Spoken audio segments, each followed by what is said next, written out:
Welcome to today's show. My name is Dr. Brenda Jane Power, and Doctor represents metaphysics. What is the nature of being? So, what are you being today? What is your state of being? And it's important to begin to understand you. So, are you your 5% or are you your 95%? 95% is your subconscious mind that's running your show, or are you actually present with your awareness? Awareness equals consciousness. So, are you aware? And these are big words to some, and some it's very normal. But the more informed you become, the more you can feel that you can take charge of your world. Like the old days, only the rich, only the royalty, only certain people were allowed to have knowledge. And now that the information stage or the information age is making it so that knowledge is available, a lot of people, like, well, what do I want to learn? Well, one of the things I feel that's important to learn is how to heal, how to process, how to create a future, how to be in the present moment. And that has a lot to do with your thoughts and emotions. And a lot of people don't take a lot of stake in that, but I do, because what I've noticed is that when you allow yourself to understand that to change your reality, I want to change this reality. You first have to change your personal reality, your personal reality. What have you experienced? What is your filing cabinet? What meanings have you added to it? So the more knowledge that you get to gain awareness, and awareness is consciousness, and consciousness is energy. And when you begin to understand that you are in charge, not your programs, not how, programs, people say, what are you talking about? I'm awake. Well, when we start to live in the past, that's a program. When we start to wallow, fear, worst case scenarios, that's the past. That is not the present, and that's not the future. You're trying your best to survive, and that means you're telling your brain, we got to get better prepared, and so what you're focusing on, and you're attracting in. So these emotions, life gets caught up, and if you get stuck in this program, your wisdom gets locked in the emotions that get stuck in your body. So we forget how to process the unscripted moments in our life. And it's important that we begin to become aware that, do we have to always respond with the program to the unscripted moments in our life? What do you think unscripted moments mean? Let's take a moment. What does unscripted moments mean? And this is very important to become aware that you are in charge of your reality. You don't maybe necessarily in charge of your emotions that make you feel like crappy day, but you actually can learn how to do just that. But you have to make that choice. You have to wake up enough and say, I don't want to have to get out of bed and all of a sudden live my past and predict my future. I want to fall in love with my future. I want to, but that's up to you. You can say it, but what actions really provide that? You see what I'm saying? So, the first thing to change your reality is to change your personal reality. It's important that we look at the emotions and the meanings that you have given it. Does this make sense to any of you out there? Hopefully it does. So just take a second and just kind of think about this. Don't didn't complete, whoops. Where did it go? Didn't complete the Heart Me mission. Sent it. Okay. I don't know what that's about. Oh, it's on TikTok. Gotcha. Hi, how are you? And so when you are choosing to start your day, do you wake up thinking about all your worries and fears? Do you know that's a program? Do you know that? That's important to realize this. So I'm here to help you learn how to process life, how to look at life in a different perspective. how to be more awareness, be more your consciousness self, because awareness equals consciousness. And it's not conscious like I'm conscious and I'm awake, or subconscious where my programs are, or unconscious when I'm asleep, but consciousness. Okay. And it has that gift of awareness so that it can be aware of what it's doing in the present of now. Now, emotions come about because they have this thing called emotional chemical peptides or neuropeptides, which once you have a feeling to a thought that describes the thought with a feeling, then it's going to create a certain amount of hormones. So you can feel what you're thinking. And when you are more programmed than you are consciousness, then you are going to think how you feel and feel how you think and think how you feel and feel how you think. So you're going to delete, distort, and generalize because the brain is meant to help you become more efficient, to allow you to become a better working machine, and to help you survive while what's in your environment. But when you get stuck, that stuck feeling, has anybody had these stuck feelings? Or meh, or, just, dread or fear. These are emotions. This is your past. In this real present moment, can you be your fixed state, which represents I'm 58 years old and my name is Brenda Jane Power, and this is where I'm at. This moment can be in charge of the past and the future. And when it knows that it's present, it doesn't have to believe all of its own feelings or believe its own BS. You build your intuition based on being consciousness, being in this present moment, being your 5%, and allowing yourself to examine how you did things in the past. And if you have to heal out, resolve out, because you're here to evolve, then we got the tools for you so that you can work on with your body.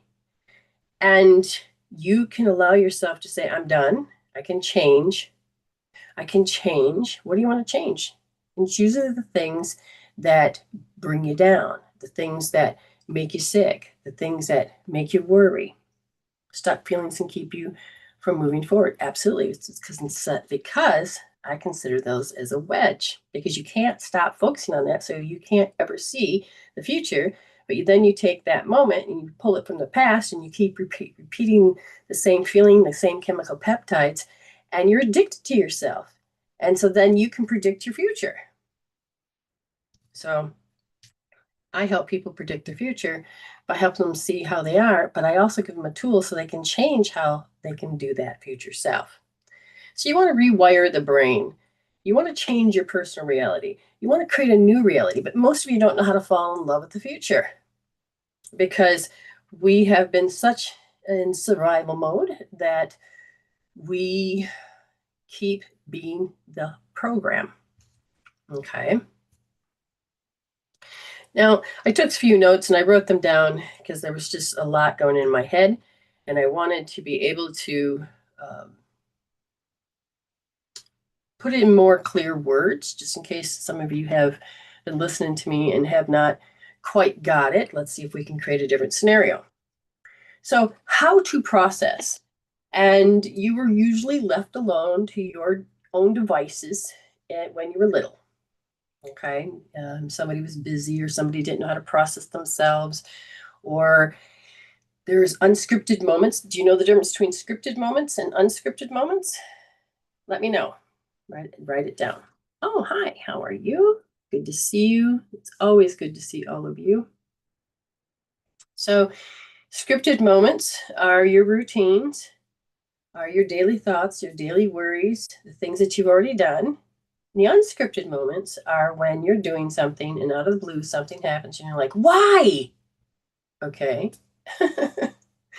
And so you're looking at how, as you're doing what you normally do and other things are there to help you move forward, to evolve, how do you greet them? How do you do this, right? Well, I woke up one day and I had dropped my fork and I'm like, oh man, and I stopped and I was my consciousness self and said, why did I need to automatically and physiology respond? Because I dropped the fork in such a negative way. It's just a fork that dropped. It doesn't have to be drama. It doesn't have to be trauma. And I thought about it, and I thought, what if I flipped the script? It'd be, and a 1 and a 2. Looked at it as exercise from another perspective. So when you allow yourself to know that that would be like the unscripted moment. You did not have it in your routine that you were going to drop your fork, but you did have a program when you drop your fork. Thank you very much. And it says things that are routine are scripted, and when things happen, then it's unscripted. Very good. Very good. But do you know what an auto response is? Do you know what a physiology response is? And if you allow yourself to become awareness, become consciousness, then you can see how you automatically or on autopilot do something, because that's your memorized self. You had a situation, you sat there and you thought about it. It had a whole bunch of emotions. You sat there and thought about it. And you had a bunch of emotions. You sat there and thought, and you thought, and you felt, and you thought, and you felt, and you felt, and you thought, and you've fired and wired your brain that you made a program. You memorized who you were in that moment, in that unscripted moment, and you become addicted to those parts of you. So the next time that you drop a fork, you can repeat the same story. But if you're consciousness and you're your 5% and you're like, wait a minute, that's a lot of expended energy. That's a lot of negative energy. Is that who I want to be? And so to become a spiritual human, you have to become awareness. You have to be that consciousness. You have to become this. And when you learn that you can, and you do, then you're going to learn to be in the present moment, and you're going to learn to fall in love with your future, and you're going to go, wait, that's just a script. It's scripted, it's a program, it's an auto response. I can change that. I totally can change that. So it's up to you. Do you want to respond? Do you like your life? Then don't be here. Don't be on my page. Go somewhere else. But if you want to be in charge of your emotions, your thoughts, your future, then be here. So you can be who do you want to be? Do you want to be a troll? Do you want to be an empowerment? See, when you help be an illuminator and you bring life, people are going to remember you in a very loving way. But when you are a troll and you get off on it, then you are more of a, what is it? What do you call those people that, what do you call them? They love pain. They love to give pain. So they come from more of the negative realm. And when the more they become in the negative realm, then you have this, you think you can control the world. And the karma is going to come back and just come and bite you in your butt. And when it does,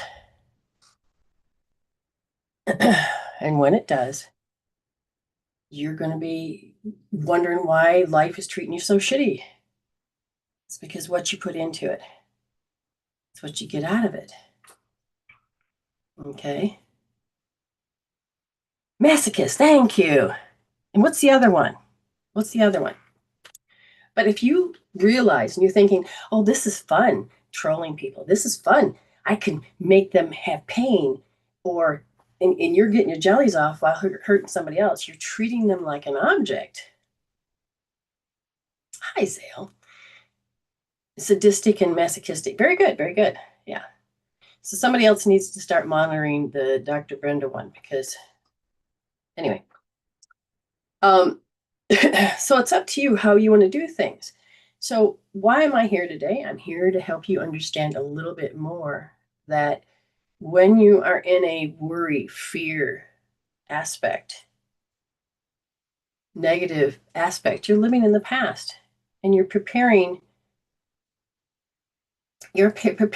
for the future. You're preparing for The worst case scenario, and when you're sitting there going, okay, well, if this happens, you're making chemical peptides so the body will start to be in fear, will be in stress, and it can make those cortisol levels go up, and your brain thinks it's real.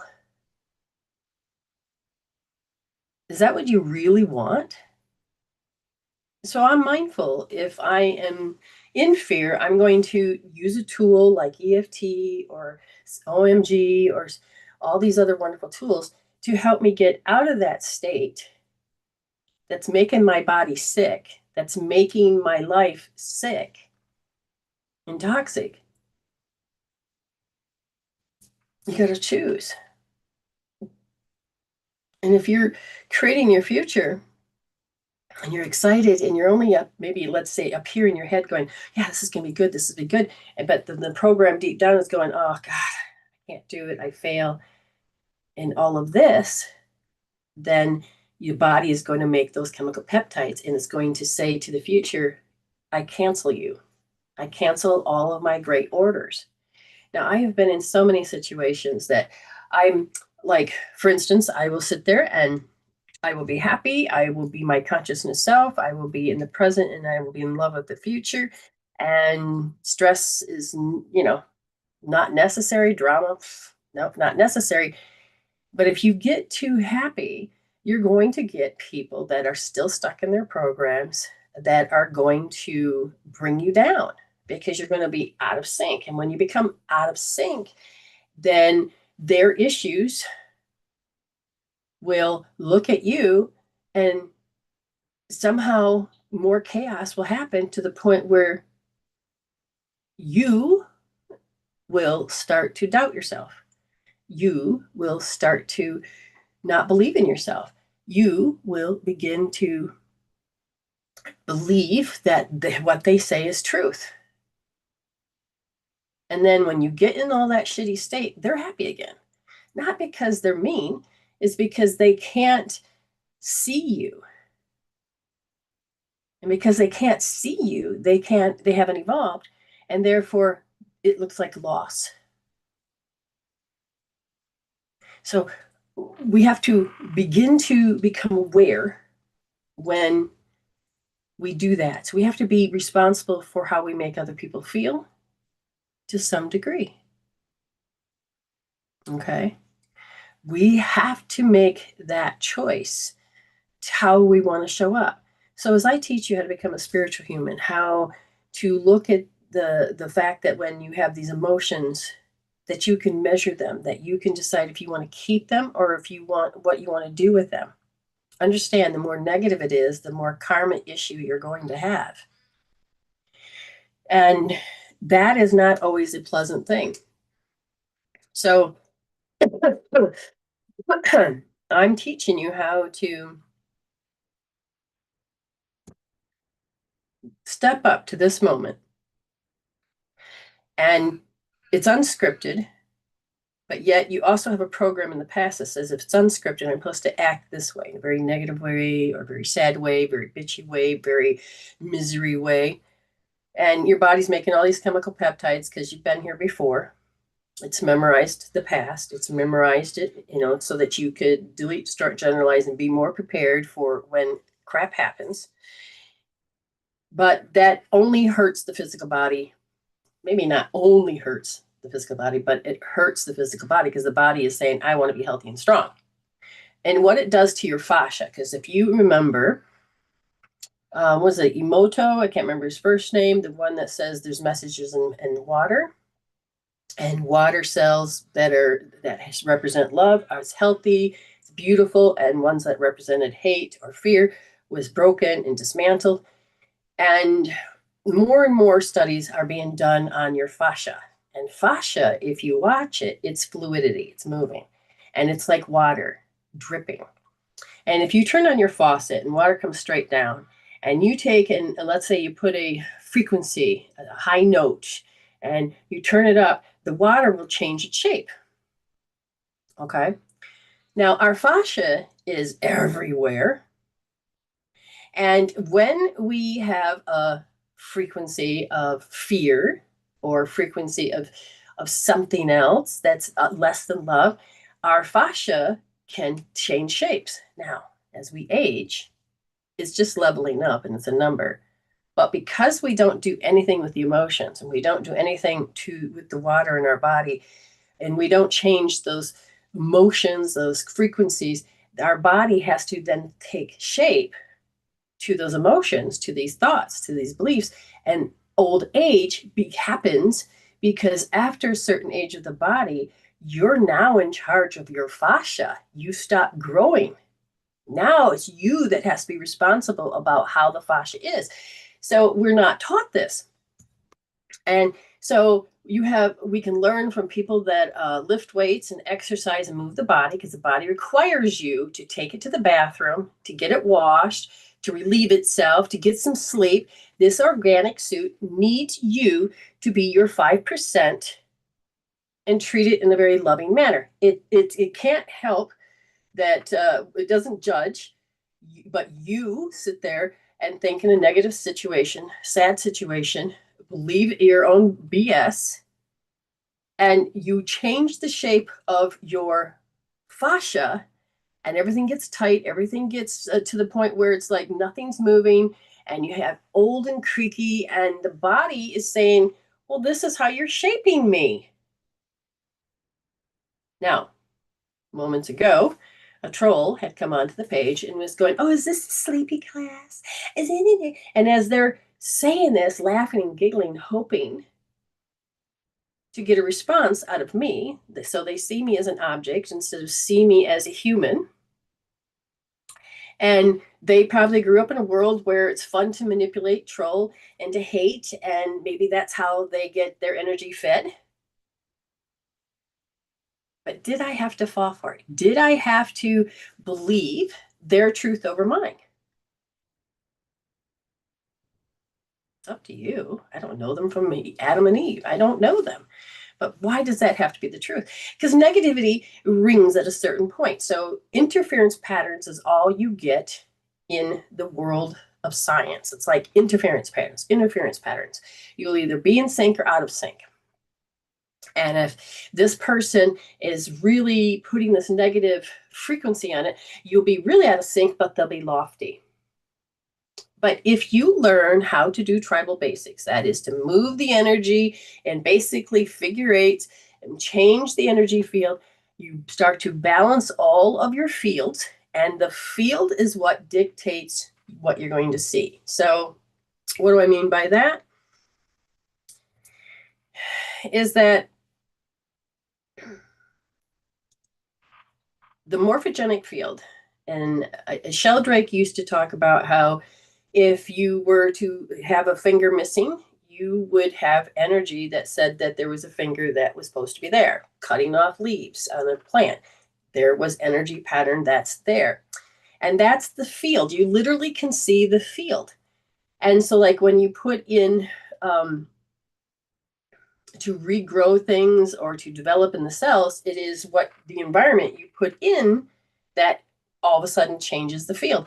So the field, so to change matter, to change the outside, you have to change the field. And that field usually is emotions, information, or patterns or programs. But you can be in charge of all of that when you decide, I don't want that behavior.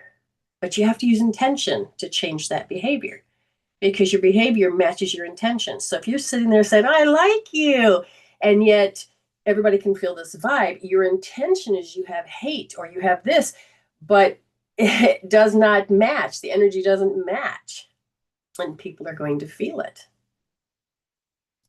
So you have to decide, how do you want to use your intentions? And when you understand how you're using your intentions, your behavior can begin to follow. Hopefully you guys are getting this. So when we use tools, we are disrupting the neurochemical peptides or emotional chemical peptides. You're saying, I don't want to be angry anymore. So you'll hold a point, and all of a sudden it's a 10, it's a 10, it's a 10, and all of a sudden it gets down to 0. And you're going, whoa. Now, what you're doing is you're saying to yourself that the key, the anger that your cells, so if you're angry and your intention is to hold on to that anger, it'll go into the cell and the cell will be angry. And then when you're using a tool, then all of a sudden the key of anger starts to come out and your cell starts to return back to normal. And you can feel this calmness. You can feel this clarity. And yet the trigger, you turn and all of a sudden life unfolds and all of a sudden you get this trigger and all of a sudden it's the response of anger. Oh, I'm supposed to be angry at that. That's the program. So then you're being angry. But if you're aware that you became angry, but I don't want to do that, I'm going to become my 5% and use a tool and say, I don't need to be angry in that trigger, in that response. Okay, so literally you change your cells, but you're also rewiring the brain that talks to the body. And so you are actually changing the way your body has to respond. Interestingly enough, we've had a lot of cold fronts coming through Australia, and there's a lot of pressure, so barometric pressure. So a lot of pressure and a lot of movement and a lot of, hot and cold. And that's what your body is made up of, hot and cold. And it's all about pressures and interference patterns. And I was like, what's happening? Now, the trigger wasn't really to be seen. And I started having an asthma attack. And I'm looking around, it wasn't emotions. So my body was saying, it's been here before. It's been in this energy field, this interference pattern before. And then it was like, oh, it's the barometric pressure. So me and my husband had a great talk because he loves weather. He has that knowledge. And so we're sharing information. And so I now can use a tool, and that repulsion compatibility tool I have, to reprogram myself to the barometric pressures. And wonderful enough, I got it to stop my physiology, didn't have to be on auto response. And I know that the pressure and everything is changing. So there's a little bit more stuff that's besides barometric pressure. It could be the cold, it could be the heat, but I'm just going to keep going back and keep healing and using my gift of awareness, not be a victim to, but to go overcome. Hi, guys. We got Naomi, Jenny. Wonderful, wonderful. Who else we have here? We have April Lynn. She's paid. Wonderful. And if you've never had a reading before, you get it your first time, you get to have one for free. You got Robin, Autumn. Wonderful, wonderful. Okay. So take a moment, and what did you hear? So if you don't like your reality, what's your part into it? But if you're sitting there and I'm happy, I'm good, what's going on? You have to notice your thoughts, but your thoughts are connected to the emotion. And you have those thoughts because you had a problem, and how you processed, whether it was negative, then your brain is saying, oh, you've hardwired it into the system, into the body, and this is how I'm supposed to always respond. But if you're your 5%, you can go, I'm looking at my 95% program, and I can see this, but I can use a tool to disrupt that program, and I can step up and change how I process the emotions so the thoughts don't always have to show up as the same. Now, your thoughts basically came first, and then your emotions to describe the thoughts about the unscripted moment. And then you thought about it and you got stuck on it, and maybe you've been doing it for 10, 20 years because that's the norm of the family or society. And you literally can stop, be your 5%, and go, no, because you're going to be at the gate of a choice point. And you can take a breath before, and the pause is the most important thing. Because when you're 5%, you become your pause. And you got this going into how you used to do it to how you're going to do it now. And I'm teaching people how to disrupt, how to process, and to become the resolver in those unscripted moments. Now, the choice point is super important because then all of a sudden you're like, you're not being driven by the emotion. You're not being driven by the thought. You are aware that you have conditioned and programmed yourself to be automatic, But as you be your 5%, you go, I don't have to believe my own BS. I don't have to follow that. I can change that. I can see that it's negative.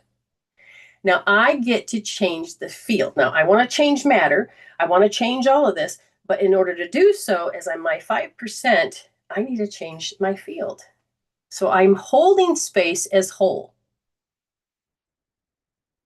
Now, this isn't wishful thinking. This isn't, oh, what's that old phrase, people?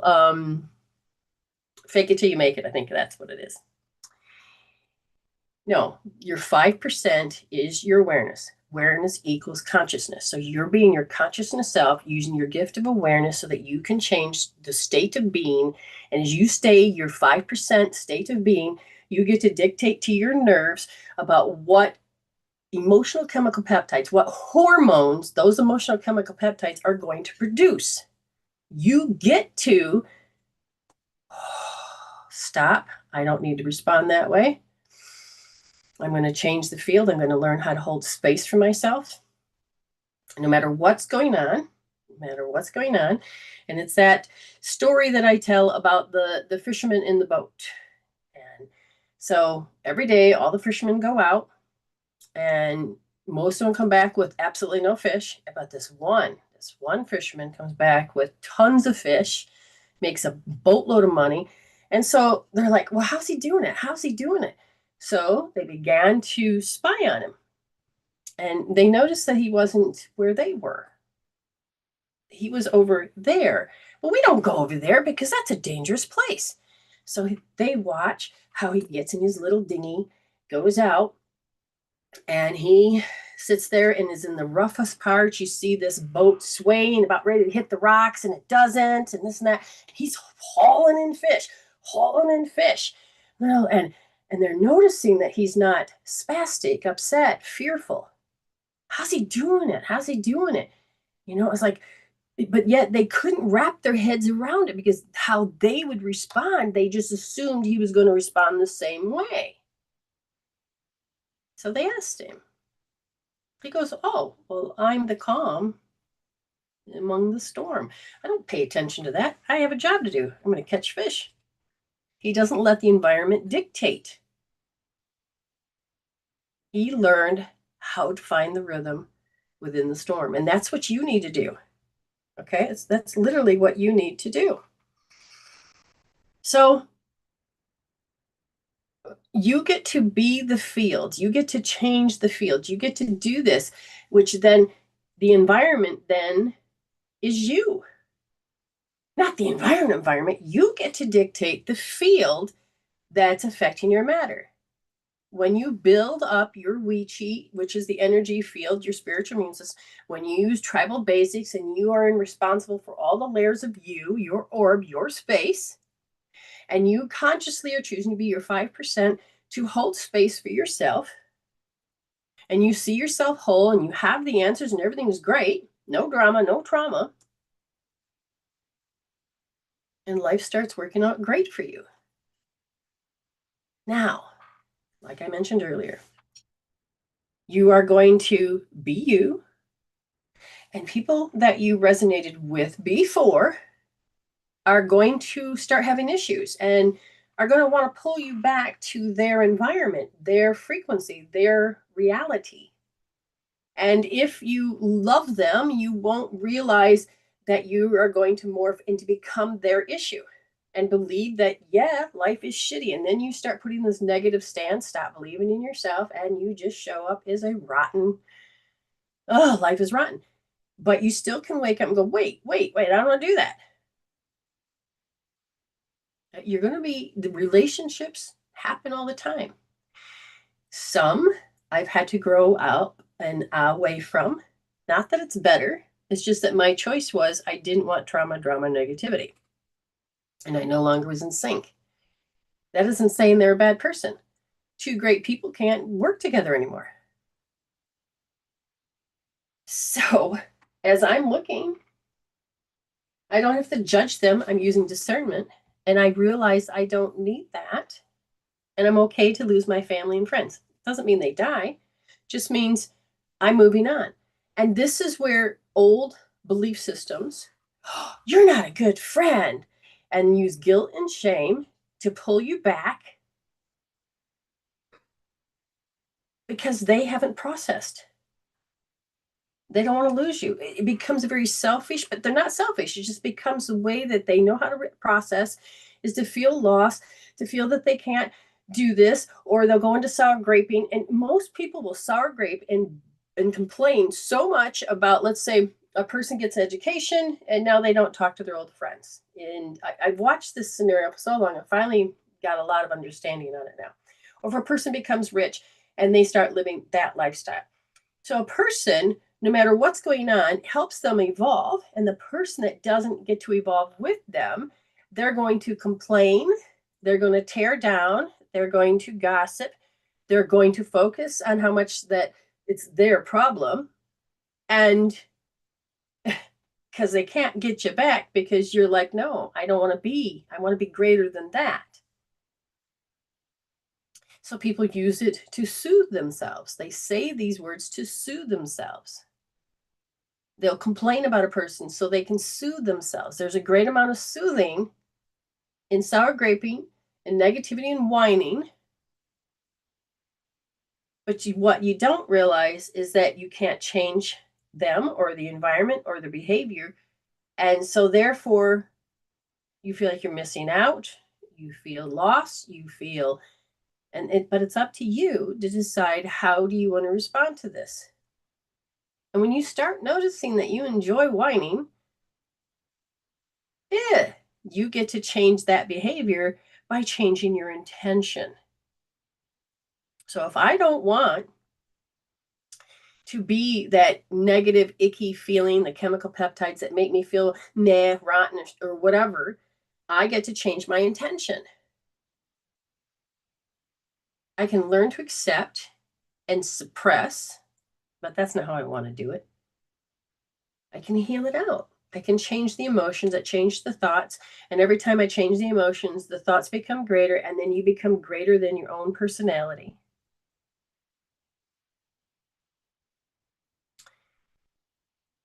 So you get to choose how you want to rewire your brain. You get to choose what intention you want. You get to choose what field you want. You get to. But most people don't know how to fall in love with their future. Most people don't know how to process. Most people don't know how to be present, to be in their fixed state, to be in charge of how you think. So when you think of thoughts, you think of that thoughts are the vocabulary of the brain. And when you think of emotions, they are the vocabulary of your body. So thoughts are electrical and emotions are magnetic. And when you begin to decide that if you don't want a predictable future in negativity or a predictable future in the unscripted moments, you have a lot of power within your own self. You are going to have programs. If you didn't, your body wouldn't stay healthy. If you didn't, you wouldn't know how to work the computer, drive a car, or hold a relationship. But you can change with new information. You can change by dissolving the old definitions, taking the meaning out of things that you don't need to have the meaning into anymore. So just remember that emotions drive your thoughts. And the thoughts produce the same circuitry in the brain and in the body. So you end up getting the same results. But you get to choose how to disrupt that old circuitry. And they even say, and they even shown in brain scans, that talk therapy of the negativity is good, but yet it helps you create the same grooves over and over, which actually makes your brain worse.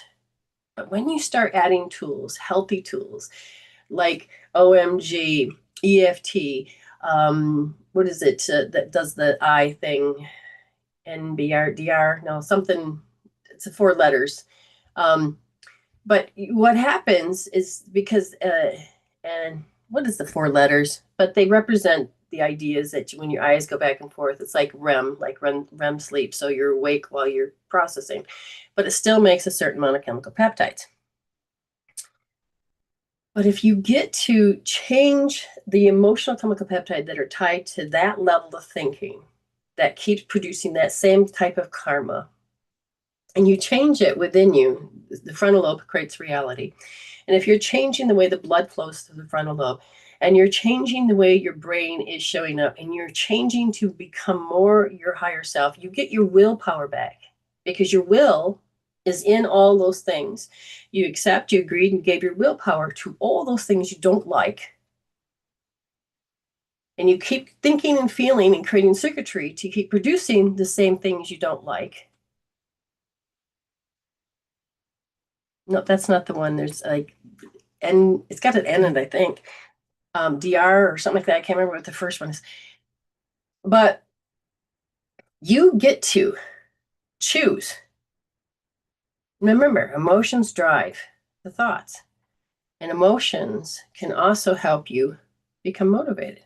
But you got to be in charge of all this. So when somebody says, well, hey, you're psychic, well, not yes and no, but I use it completely different. I'm not going to sit there and predict your future because you have too many variables above your head, too many different choices. But I can see how your energy cord is tied to your past, and how you did anything is how you can do everything. And I can predict the future because you already have a program that you're unaware of that you put into the future, and you just slide right into the present, and like same shit, different day. Here we go again.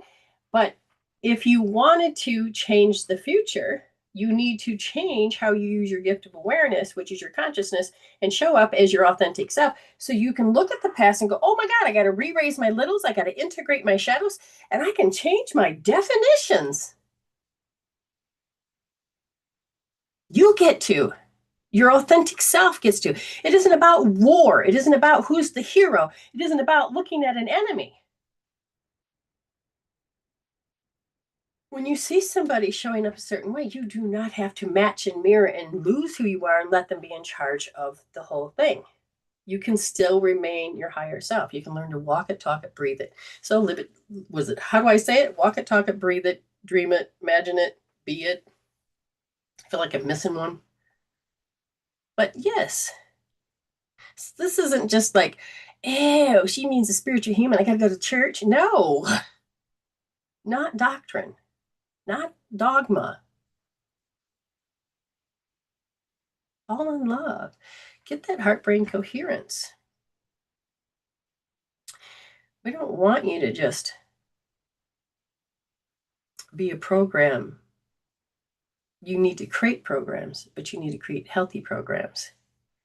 And you need to, you can't think greater than you feel. So if you can change the way you feel, you can think greater. We do this time and time. Look at all my old videos.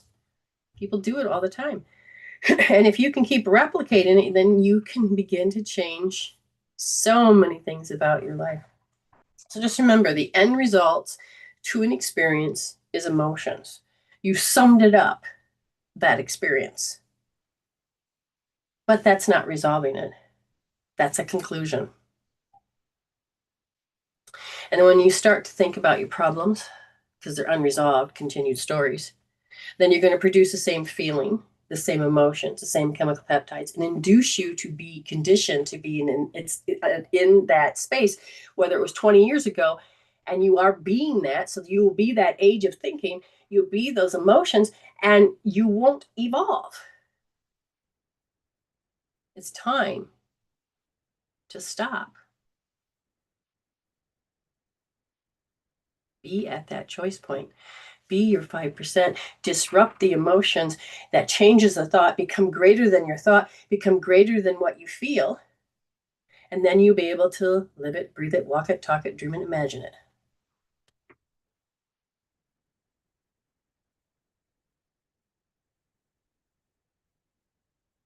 You guys got this? I hope so. We're going to have a great show today. And of course, Amy has paid, so she'll be coming on. I need to open my thing because I believe April Lynn has paid as well. But again, if you want just a reading, then I can give you a quick read, but I'm not going to give you healing tools. but you would want more healing tools, you can, you can pay 5, 15, or 25. So that depends on how you want to show up. Let's see, who is this? Whoops. Yes, Miss April Lynn. Gotcha. Got you. So is Miss April Lynn here? That becomes the question now. That becomes the question.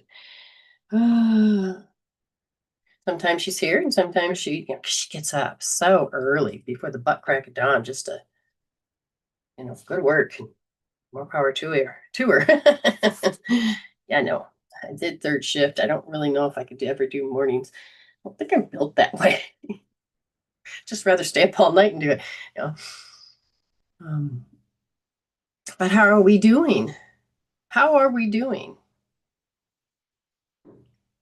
While I'm waiting, because see, again, I don't know which one she's here, if she's not. So for those that want just a quick little read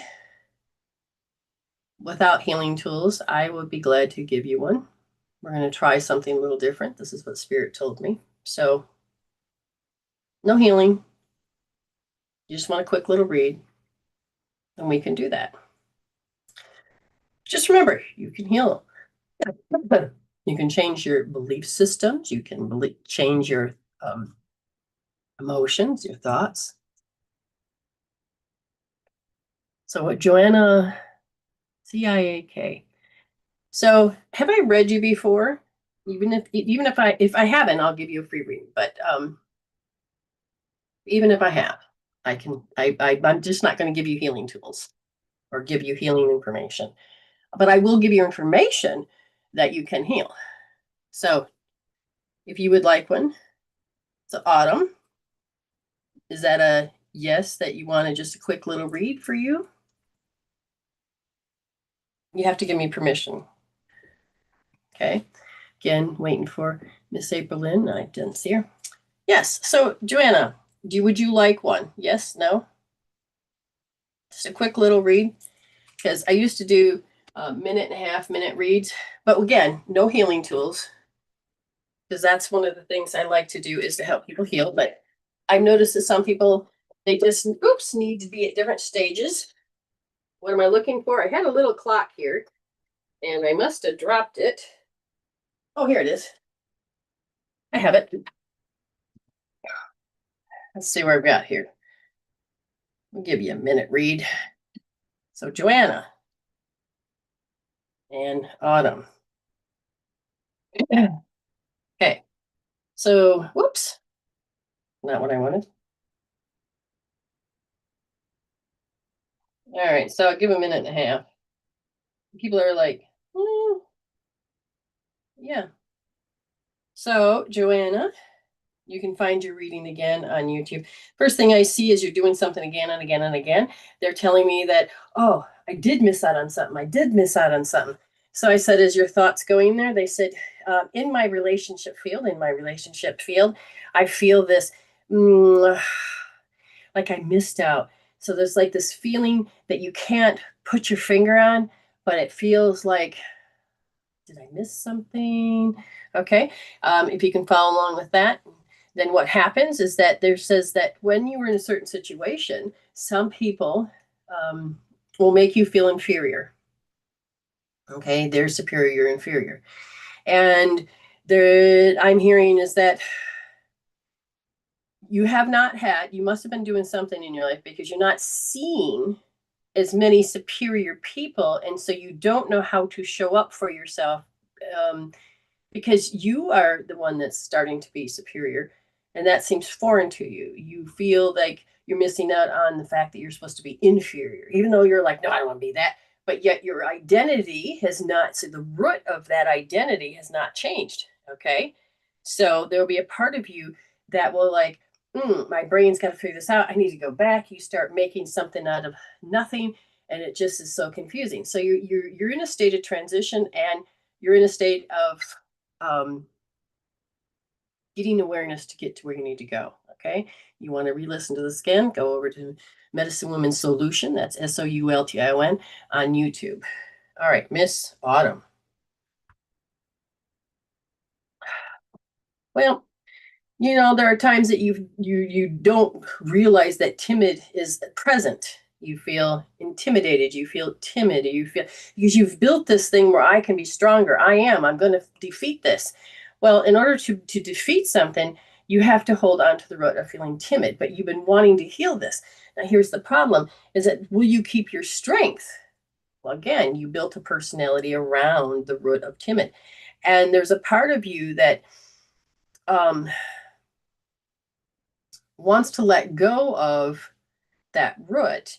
And they're telling me that to keep all this is now, it's no longer serving you. You've been healing enough that it no longer serves you, but now it's becoming a lie. So it's not the thing that you want. Okay. You're like, oh, but there's a little bit of confusion because you're in that strong state. You're in that strong state. You're moving forward. You're doing this.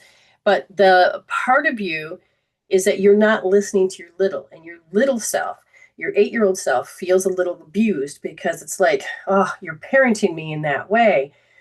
So you may be degrading yourself.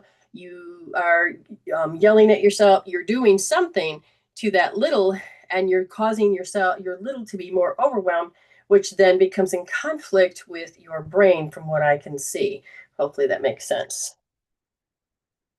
Okay. Anybody else? Because I'm looking, so Vicky, you can have one. Anybody can.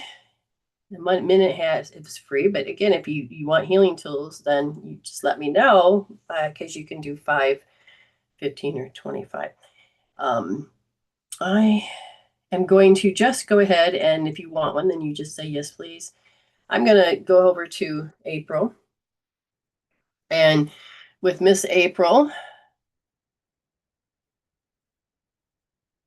she went to bed. Okay, good. Autumn, what do you mean, huh? Don't know if that means confused or what. Anyway, I'm going to give Vicky one. Hooray, hooray, hooray. You got several people on the other side. Hooray, hooray, because you're starting to see reality, that you're coming away from how everybody says that you're supposed to see it. And so you're learning how to bend reality by going, wait, I don't have to just go into that conditioning process. So you're starting to notice how words or feelings are manipulating. And there's a part of you that's beginning to notice that as you're standing there, and if you don't do your basics, how an energy will come in and invade your space. And all of a sudden, you're going to want to give that same response. But you're going, no, I don't want to do that. You're no longer really feeling that you have to be deficient because the words, the combination of the words are making you feel very deficient and subtle. Like, let's say they asked you to do something and you do it and they come back and go, well, you didn't do it right. And you're like, no, I did exactly what you said. Instead of them saying, oh, they measured wrong or they did wrong or whatever, they don't want to take no responsibility. So they're not going to be responsible for the way their words are. So what happens to you then is that you sit there and get in defense because you know you did it right, but they're telling you you did it wrong. So what they're saying for you is how you're so used to being the object. Okay. So Zale. There's a certain amount of vulnerability. I mean, it's like sitting right here to where it makes me want to, it's not quite butterflies. It makes me want to be sick, but yet it doesn't. So it's sitting right here. So you got some emotions stuck, but it's not allowing. So this is telling me that you can't help but notice how something takes your attention. And so your body first will be the one to notice, not you, but your body. You kind of like trained yourself going, looking for, oh. But you have to become aware of the fact is that you're in hypervigilant, is looking for. And it could be part of your job that you have to watch people, but you take that home and it's looking for. So what is it looking for? It's looking for the up and down. It's looking for when somebody is going to lie to you. is looking for how people make promises and then they fail. Oops. Oh, I didn't even do anything. It verified itself. That's new. Okay, so then when it comes to this is that you're used to looking for energy that's very lofty, that's very interference pattern, and your pictures that come with that, the thoughts that come when you feel those things, then it becomes very much that the lack of power. It's not that you don't have power, it's just that you're programmed to become lack of power. So your conditioned response, like how a dog would be when they heard of Pavlov's dog, the conditioning process. So if the dog heard a bell, it's going to salivate. If it smells, it salivates. If it sees a picture of a steak, it's going to salivate. Well, you do that same thing. You can feel this particular lofty. You are meant to go lack of power, which is not true. You don't have to, because you got a lot of wonderful willpower right there. But the program tells you that how to behave, if that makes sense. Okay. You're welcome. All right. If there's anybody else, Zale said that resonates. That's wonderful. So Coco, so reading for dogs and animals. Okay, so I'm watching her chase her tail around and around and around, and she's like, "Oh, I'm gonna get it. I'm gonna get it. I'm gonna get it. I'm gonna get it. I'm gonna get it." And it's fun and it's exercise and things like this, and it goes around in circles. And it feels a little safety and all of this, and just playing around. But there's this lofty energy that the dog has to keep alert for, and this is more or less help about you, okay? But it also feels when that same smell of fear of judgment is that because of the new awareness, it's like so it has a new place. It's like it can smell other people's fear of judgment. Okay, so it's enhancing its smell a lot more, and you keep judging something in your space, and so the dog keeps circling around smelling that fear of judgment. So like when you showed me that you're doing your painting spot, your brain goes, I know what people are going to think. Okay, not necessarily me, but people that are negative in your world. And so you'll leave these fear of judgments. Oh, I shouldn't do that because so-and-so's going to say this, da, da, da, da, da, da, da. And the dog is really learning the difference between when you think people are going to have the judgment against you and you fear that. And if you think about it too much, then it produces a certain chemical that the dog then says, holy crap, your brain is going to do something. So it literally is learning different smells. Like, so whoever fixed that place up probably got paid and knew that they were going to get judged, but it's like the dog's aware. So it's learning from what I can see. You're welcome. You're welcome. Anybody else want a free read? Remember, no healing tools. If you want them, they're available, $5, $15, or $25. So now we're going to look again just to make sure that if there's anybody here, that if you want a reading, you can have one. Only a minute and a half, but you can have one. But if you want healing tools, come on over. I'll give you, there it is, the prices. Okay. Remember to subscribe, thumbs up, helps out a lot. Miss April Lynn. Now, it's like my brain was like, I'm forgetting things. So does this you? Towards myself.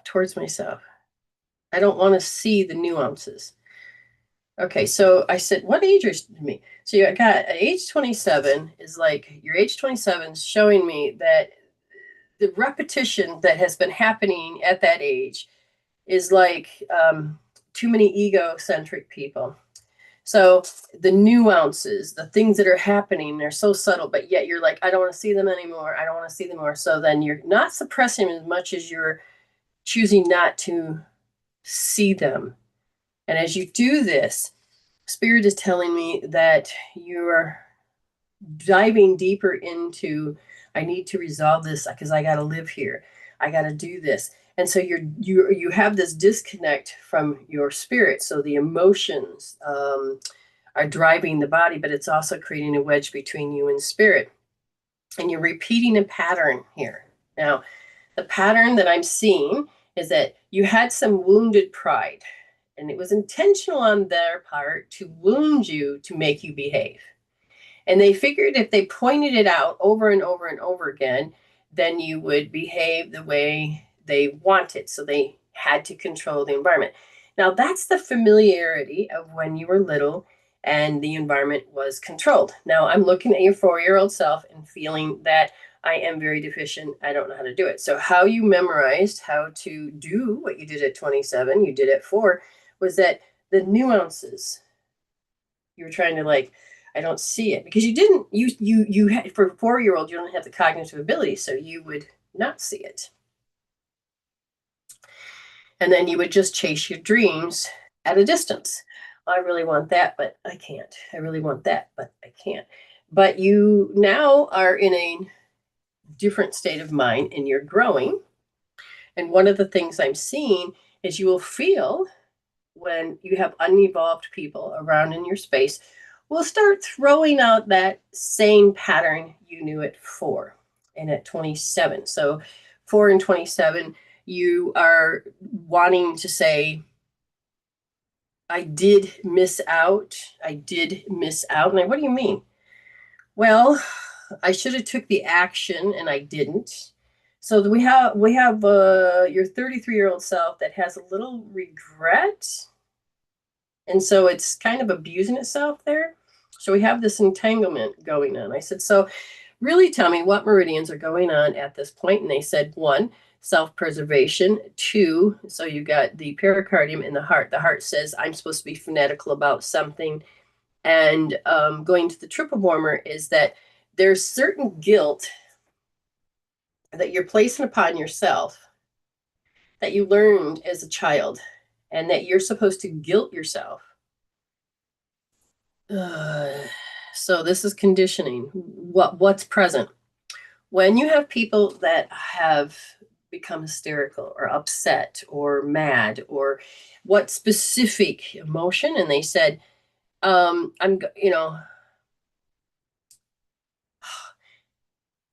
okay, I feel like they're missing out and it's your fault, or there's some pattern you're doing, but you're supposed to be responsible for their feelings. I hope this makes sense. And what I'm hearing is that it becomes very loud and lofty that you are supposed to take on that reality, that you start to you start displaying your parents. So it's like you go into another program.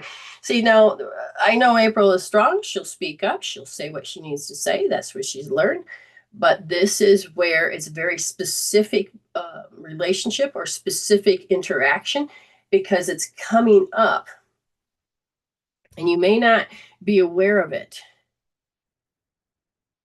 but certain things have been happening and you can't stop thinking about it. And I said, so what's the point of this? You're learning about how people will speak to keep you around the homestead or care coercing. So a certain amount of language will get you to behave or stay in that situation, and you literally can feel the conditioning. The ability that you have to change it can't show up. Okay. So you're digging deeper into this program. I'm going to say that the first thing we're going to do is you got to look at your sensory system. So if somebody goes off and does something, your body, your proprioception, your body, the way your body is placed, you feel uncomfortable, you feel paralyzed as you can't move, and you want to do what you want to do, but you can't. And then, this is a little bit more than physiology, but it's the proprioception. So it's the way the body is saying, I have to do and produce the same result because this is too much of what I remember. And so the thing that I think that's important to do is that I want you to learn to hold this upper lip, add OMG, while you're going into feeling how your body, your hands, where you are, like you can be hearing your thoughts, but your body's like going, I can't do something, or it wants to run. And notice how the body's trying to figure out what to do in this particular conversation, or feeling that it's too aggressive. So when you feel this body doing this, then you're going to say, it's like measure it, and then you're going to go outside yourself, and you're going to look at how you imagine that you're looking, and you're like, okay. So then you're going to measure it again. Then you're going to come in, you're going to start putting all that, because you're holding this, into the treasure chest. And then when you feel like you got a lot out, then you're going to stand in this position looking at yourself and noticing how maybe rigid or resistant. And you're going to measure that, put that in the treasure chest, and you're going to keep coming back and forth until it's down to 0. Then you're going to take your physiology, and then you're going to do tap on T1, T5, and T9, because your piece is missing. The calmness is missing. And let me just look for my little chart, which I moved it again.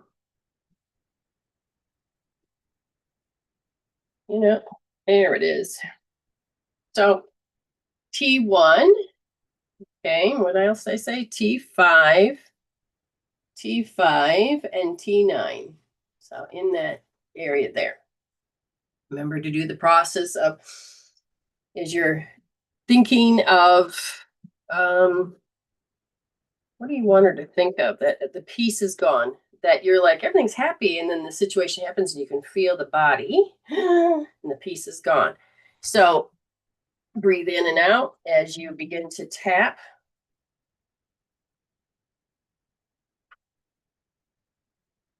Peace is gone, peace is gone, and peace is gone. And breathing in and out about 3 times for each, or nice deep breaths while you're tapping, as many, so it depends, and you'll find your rhythm.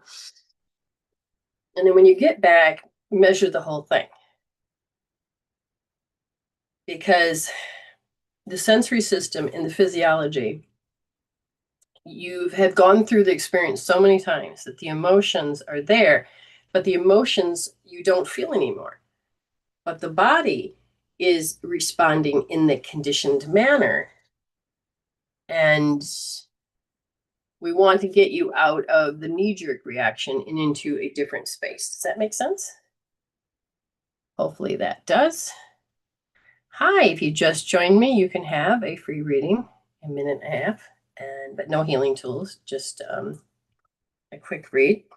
And let your friends know that I will give them a reading, just not healing tools. Okay, they will get that if they want it. They'll have to pay for that. We're going to see how this goes. So alert your friends, however you want to do that. Be wonderful.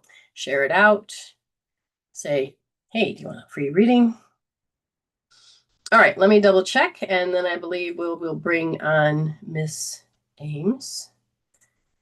Let me get, you know what I forgot to do? Record. Thank God it's recorded on YouTube. Oh, thank goodness, thank goodness. Okay. Grabbing, I'm going to open up that. Sometimes you just got to talk yourself through the steps. There we go. Because they changed out the one program. And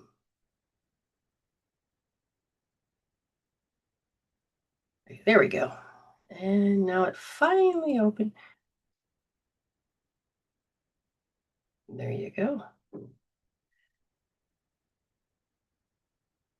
Wow, I didn't realize I had a lot of...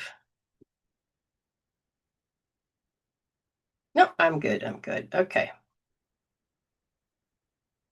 So it depends on how you feel. You got to remember that if you get a reading from me and you're like, oh my God, that hurt, that's not true, you're in ego mindset. I want you to be more in your consciousness self and listen to how the energy is being distributed, and to want to be in that choice point and to resolve instead of defend. Just resolve. Anything else instead of defend. Hi, how are you? Good. We're kind of twins tonight. Oh, yeah, I just got a little bit more green. So how have you been? I've been good. It's been an interesting weekend of um just not wanting to go out there. Not Well, not like met or anything like that. It's just well, you've had some heavy duty stuff in your country hmm to the point that old old paradigms are breaking. Okay, so this is the other thing I thought about maybe talking about today, but yeah, that would be helpful if I did that. Hold on, makes sense. I didn't even turn on any of this stuff. I don't know what mindset I was in. So old paradigms have been rising to the surface and to look at, to examine, to say, do we need this anymore? But to actually make us ask that question is because of the fact of the internet, meaning inside, has gotten new knowledge from the internet on the web and outside. And AI has also been helping with correcting and giving the not opinion, but more of a fact-based information. And like I teach, the more information you have that is more accurate, the more you'll do. So every time somebody wants to betterment, they usually will learn from a school or will learn from something, and that betterment moves them out of the old state into a different state. Well, because we have all these wonderful things, these paradigms now are breaking apart really quick, really fast. They're cracking. hmm And what's supposed to come out of it is the wisdom. Because again, if you don't change the emotion off the thoughts, then the wisdom cannot be released. But because new information and people are becoming more aware of different things, then it's like, wait, what? You're starting to wake up with your spirit without you even knowing. The soul's urge is starting to really occur. It has the opportunity now to actually be heard from, by people that may not even be into spirituality or any of that. But the more information, not by influence of opinions, but it's more about the actual fact. This is why I take words and I say we need to look at them at the definition and look at how you defined them. And you're like, where did I get that definition? And society usually will be the one to tell you what your program is. Oh, you're a woman, you need to do the next logical step. You graduate, maybe not in that order. You get pregnant. Oh, maybe not in that order, but you're supposed to have a husband. So in the old days, it was no education. You're female. You're supposed to get married, have babies, and just reproduce, reproduce, reproduce. You hmm were not considered in the equation. You just were this vessel that was supposed to populate the earth. And now we don't have to do next logical step if we don't want to, but people aren't informed. I wouldn't have had kids if I knew I had the choice that I didn't have to repopulate the earth. I wouldn't have had them. Not because I didn't love them. I love my children. I am thankful for my children. But I don't have to do that next logical step. It just is like your whole you have all of these different checklists. hmm But the more that you open up your heart and you don't see yourself as an object and you don't need to denigrate yourself anymore, the more you don't have to follow along with society's checklist that you have to live here, do this, be that, say this, act this way. Here's your mannerisms. And if you don't, we're going to use guilt and shame to control you, to make you stay back into whatever culture or whatever group. And more people, these paradigms are cracking. And the soul is beginning to go, wait a minute, I can't live. So most of us are going to be tie-dye sheep now. I can't live within the means of this checklist that comes from my culture, my society, my religion. And here we are. So yeah, you're not going to want to go outside hmm because that's cracking and you are the fisherman in the boat going, yeah, I'm going to be I'm going to be the calm in the storm. I don't need to go out there. We didn't. We're just like, yeah, the weather here has been weird. But anyway, um, I've done a lot of talking. I can shut up now. How can I help you? Dig in. Just dig in. Okay. So when it comes to you, I'm going to go in and Spirit's going to tell me the thing is that you have becoming fully more aware. Oh, see, this is the other part of the paradigm. Because it's cracking, those that are like the ones in tribal and all this, you're going to start seeing very pronounced programs. Now, you love these people, but you get so exhausted and worn out to be around these people that the body is making these chemical peptides of, I want to run from this. No, but I need to embrace it because the rules of being a best friend and a good child and, and the body's like, interference patterns. So what are you going to do? So what I'm noticing that Spirit wants me to notice is that these invading patterns. Okay, so you started noticing people and their habits, and so you're learning to use discernment and you're instead of judgment, and you're like, yeah, I don't want to be around that person today because I know that. That's fine. But noticing how, because it's breaking apart, you are meant to notice the invading energies that are meant to pull you back into an old personality. So you're learning on a level that says, I need to hold the field, hold space for myself, instead of just morphing into. Okay. So like what that will look like is all of a sudden you're talking about something, somebody's big energy comes in and kind of sets the field. And before you know it, you're talking like them or you're agreeing with them and you kind of lost yourself. But there's a part of you in the back's going, I'm missing something. That's your higher self going, you forgot to take me along. And you're like, where did I leave it somewhere? But your consciousness, and so you are learning to bring your consciousness, that awareness, into these realms of being. Okay. Now,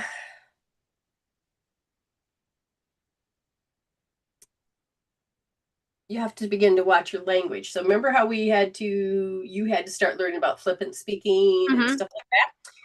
You are now coming into, yes, this is my awareness, this is how I'm talking, but there are people that are going to pull you back and want you to humble yourself. And with that, it is then you are saying, wait, do I have to, how do I explain this one? Karma is cause and effect. Karma is instantaneous. Some people say, well, it's not instantaneous. It took a good, a couple years or a couple weeks. It's a butterfly effect. It has boom, and it has to create a rippling effect. Now, some people, how many times does it take you to do something until you realize, so how many licks does it take to get to the center of Tootsie Pop? How many times are you going to keep doing the same pattern until you're like, stop, I don't want to do that anymore? When are you going to wake up? So you are becoming more aware in more of the instantaneous things. So if you start to morph, you are going to create a rippling effect in a negative stance for you. And you're going to have to go, you can't just cancel, clear, and delete because it's already in motion. So it's a small butterfly effect first. But you don't have to wait for the bitch slap. In this case, you've had more time, more momentum, more into it, but you can go, whoa, wait. And it has to do with the language again. So for instance, the way we speak can sound accusing and hurtful. Okay. Now you're going to have to stand back and go. So an incident occurred. I asked for something to be cut, and it comes back, and I'm not good at something. Okay, so I was putting up a shower thing. I'm no mechanic, or not mechanic. I'm no tradie. I'm none of that, and I don't have the foundations. I don't have enough knowledge. I just know that I can do it because that's just me. But I don't have enough of the foundation, of the skills, of the education. And so when I asked for it to cut, and he comes back and he cut it, and I saw a mark, I jumped to the conclusion and says, oh, you didn't cut it right. And he's like, what? No, I did exactly what you said. And then I thought, well, why is this not look right? And so I went back in. I measured it wrong because, again, not enough knowledge, not enough tools, and not enough. But my program jumped to conclusions. So you're going to have to be careful how you jump to conclusions. Now, I was aware that I didn't mean to hurt his feelings or any of that, which I didn't hurt his feelings. But he was like, why are you accusing me? I did what you asked. And I'm like, oh, so you have to begin to learn to see your program self. You, the one that's has words. And if you, so, and in my mind, I'm like, yeah, I did that wrong. He didn't do that. But I didn't say any of this out loud. I didn't communicate. I didn't share. So he's over there going, but I did it right. And then I realized that and I didn't quite see my own program. He says, well, you said that I didn't cut it. Use the word you in the statement. I guess I did. I'm sorry. You're right. But what you didn't know is that in my head, I'm going, oh my God, I measured this wrong. Or I did it wrong. Why? Because I didn't have enough knowledge. I didn't have enough education about being a tradie. So when I looked at it, it confused me. But the way I spoke hurt somebody. And I'm going to take that responsibility of, and if I can't see my program, I said, how did I say it? And he said, you said you didn't do it right. There's a certain amount of accusation being thrown, negativity. Okay. So if I explained it well enough, then what I'm saying to you is what? What did you hear? That when the program self will jump to conclusions, and if something isn't the way that the program self believes it should be, we're going to throw out accusations that someone didn't do something correctly. Right. We treat them like an object. It's Mm-hmm. in the way that we are taught through society or cultures or whatever to say what we're going to say. It's bad enough that he's Australian and I'm American, and we have just a slight difference of definitions in certain words. Okay. But there's a universal energy Mm-hmm. with the way certain words are arranged to accuse, and in accusing always seems to be in a very hurtful manner. Okay. Does that make sense? Mm-hmm. Okay. So you're going to go into automatic response. You are going to say things that could hurt somebody. You'll probably end up treating them like an object without even realizing it, based on how the sentence structure is. It's not actually flippant as much as, holy crap, I need to notice how my because I'm trying to figure something out, right? Mm-hmm. I am not being my consciousness self, my 5%. I'm going into program. Now, in my mind, I'm either going, oh, I did this wrong, but it wasn't about communicating. So they're over there going, well, I did it right. So communication is a big, big, important thing. So you then have to look and say, oh, I did do that. And somebody was hurt and they let me know. Now, you have to also be careful at the same time. You have to be completely careful of people that are going to pull you into their reality. Do you understand? Mm-hmm. Because if you get pulled into their reality, you will then shift yourself down out of your consciousness construct. Okay.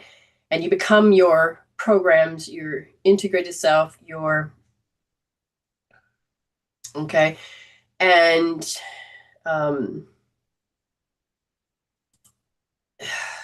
okay, because this is very important. You got two things. Okay, you want to be your consciousness self, your awareness self. You want to be your consciousness self. You want to be your spiritual self in this fixed state of being a very much human in the present moment. But you have to also be responsible for the program of auto response that could be telling somebody that, you're treating them like an object without knowing. Okay. And you won't even realize that they're hurt. Now, if they're hurt, you're going to get defensive. And then this old program, that's the old paradigm, needs to be broken apart. But at the same time, if you're growing and you're evolving and the person in your space hasn't, then you don't get confused when they take offense and they're pulling you back down into their influenced world. Did you hear the difference? Mm-hmm. Okay. So now you're beginning to see deeper, not just one perspective at a time, but you're going to learn to see the bigger picture, but maybe hold 2 or 3 perspective concepts that may be in conflict with each other, but doesn't have to show up as conflict, but as reasoning and understanding. But you're changing the inner program. Hopefully that makes sense. Okay. Now, it's in how the physical body is supposed to take action. Mm-hmm. Okay, because you are learning how to become more of a spiritual human. And action comes based on emotions, which usually are based on the experiences, because emotions are the end product of experiences that help describe the thoughts or the situation that you're in. And so you're looking at old actions, old emotions to be in this present moment. So what I'm seeing is a conflict because you used to accept invading energies as truth. Like the situation when someone was telling me that, oh, this is a yawn fest. Am I in a boring class? Blah, blah, blah, blah. You don't have to recognize it at all. You do not have to respond in a negative manner. You do not have to believe their truth. You do not have to be pulled or yanked. You don't. But what I'm seeing is that there's a part of you that there's something connected to, I did miss out on something. And then there's a contempt. Now I'm looking at different directions of energies. I said, is this your contempt? Yes. Because at yourself? Yes. So I don't know if you're aware that you were trained to do that to yourself. Mm-hmm. Mm-hmm. And at the same time, I'm looking at how you're supposed to distrust yourself. And then the outside, you're supposed to trust to create who you are. Mm-hmm. Okay.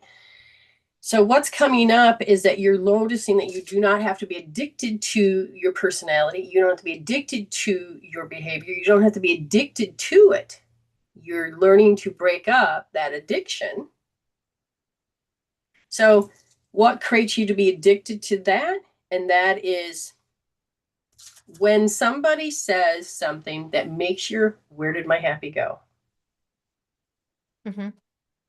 You go into the addicted personality that has all of what you're supposed to believe, goes through the same experience, the same chemical peptides. And I'm going to tell you, your kidneys are saying, I am done being small. Okay. But again, you have your 4-year-old self that says, I'm missing out. I'm missing out. You literally are looking and not getting enough information. But when they start to display like really defensive energies, you miss something. So it's not that, oh, missing out on fun stuff, but missing out on what I miss. Mm-hmm. What's really going on here? And you are aware that you don't have all the information.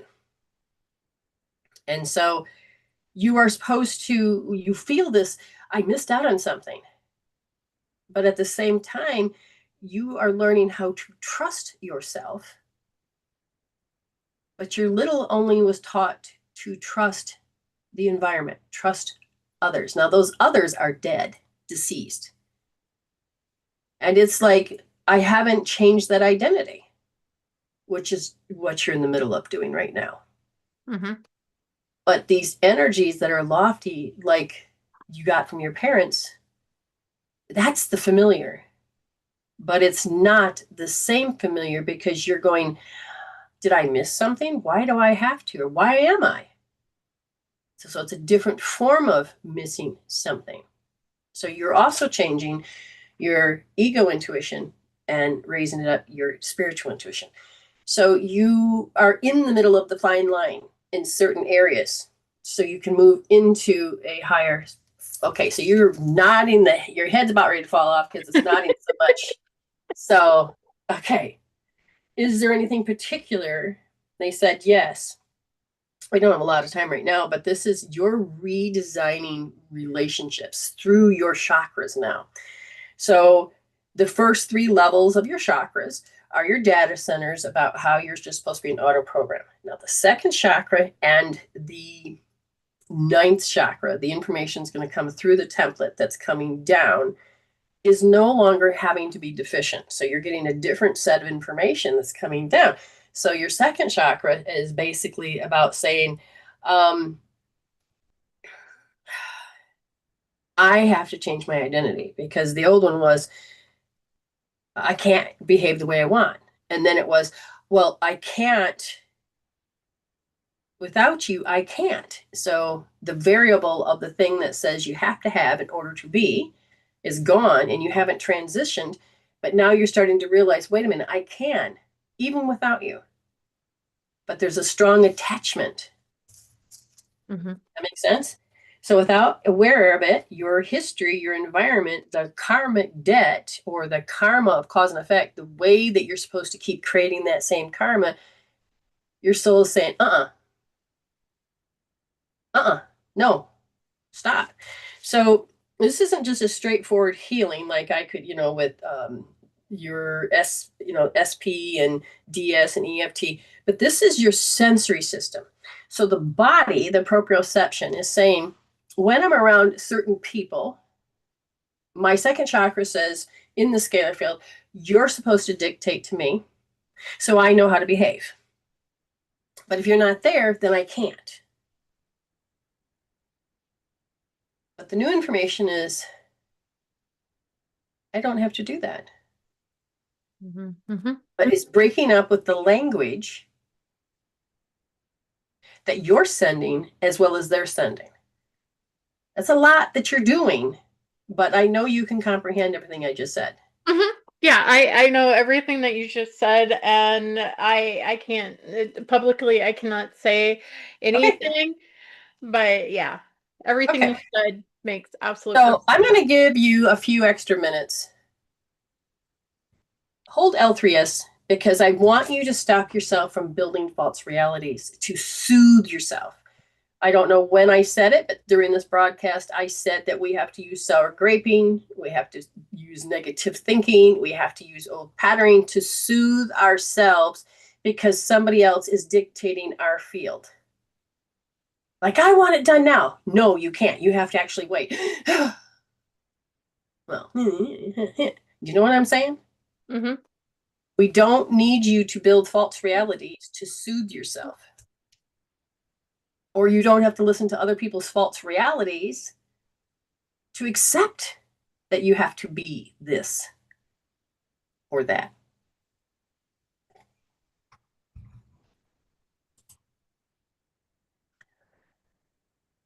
While she's doing that, how is everybody doing? Okay, if you're new here and you haven't gotten a reading before, you can have one. If you want a reading, I'll give you a small reading, but no healing tool. It's up to you. Again, it's up to you how you want to participate in giving back and helping to see this program, this knowledge, this movement to help other people awaken. So the best word is the word of mouth. The best way to promote is through the word of mouth. So thank you for giving back.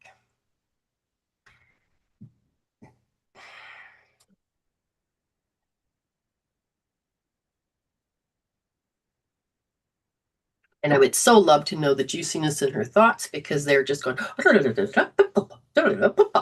So I'm just watching her energy pop, and some of it is like, oh, insight, juicy. So I'm watching that she's got also thoughts and programs that are healing as she's thinking here. She's working on different ages of herself. Again, if you are connecting to things that she is doing, you're more than welcome to use the same type of points or different types of healing that go along with it. Thank you for the hearts. Thank you for the shares. Thank you for the taps on the screen. Because more and more people are breaking those old paradigms that more and more people like me are required to help those that are seeking now. So here I am, I'm waving my freak flag and ready to help to receive more people that are ready to break out of the old 3D paradigms. And that's a good thing. Ooh. Now, you just change your spinal fluid. And some of your fascia, old frequencies that you're supposed to feel this, has just changed for the better. So that means you're allowing yourself to change your identity, that I can do it without. Because before it was, I can't do it without you. It's this very strong, or don't you dare do it without me. I had somebody that said, don't you dare watch that movie without me. Well, I didn't know they said that because they never said it in my head. They never said it to my face. But they had this whole world of thinking that this is what I want to do with Mama. I want to watch this movie, Ratatouille. And I went out to an event. I learned about the reconnection. I got attuned to the reconnection. And I had 6 hours to spend. And so I connected with this one female. And she's a poet. And she wanted to see Ratatouille. And I says, no, I don't really think I should, because I feel like I need to see this with one of my kids. And I let them talk me into it. And when I got home and the kids found out, I got a reaming and they held it against me forever. Like, oh gosh. Hi, Sharon. Right now, Amy is doing some healing, but Sharon, I can give you a free reading in a moment if you would like. Just have to give me permission. Good to see you. I did think about you this morning. I thought about sending the link to you, but you did come to mind. Ooh, you just went down another road. Were you expecting that one? Those thoughts? I just heard freeing up. It's like freeing up space. Yes. You're defragging your brain. Thank you for the thumbs up and the subscribing. Thank you. Remember, if you like this program,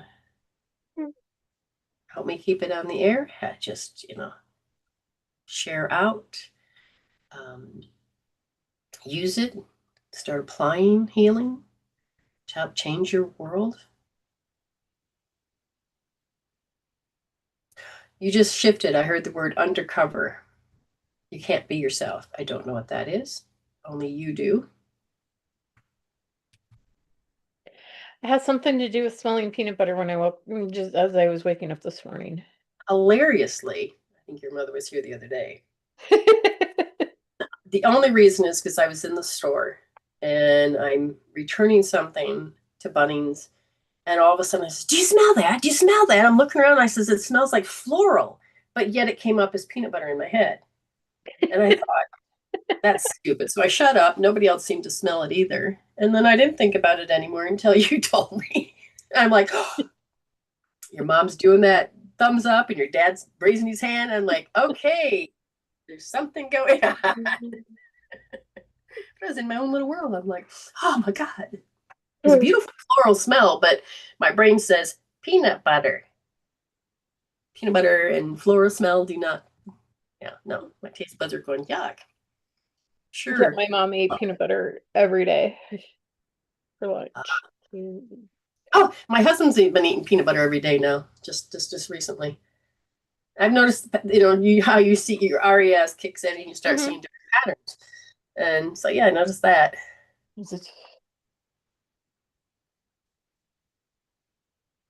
Oh, I just want to shiver in, I want to say coldness, but it's not fear. It's not, it's like my only lower half of my body just wants to shiver because you got to go through this again. I don't know what that's about or what you're doing. Oh, Thanksgiving is coming up, Oh, yeah. and I've been invited to MDs. Oh, and so you're contemplating. Yeah, they're new. Yeah.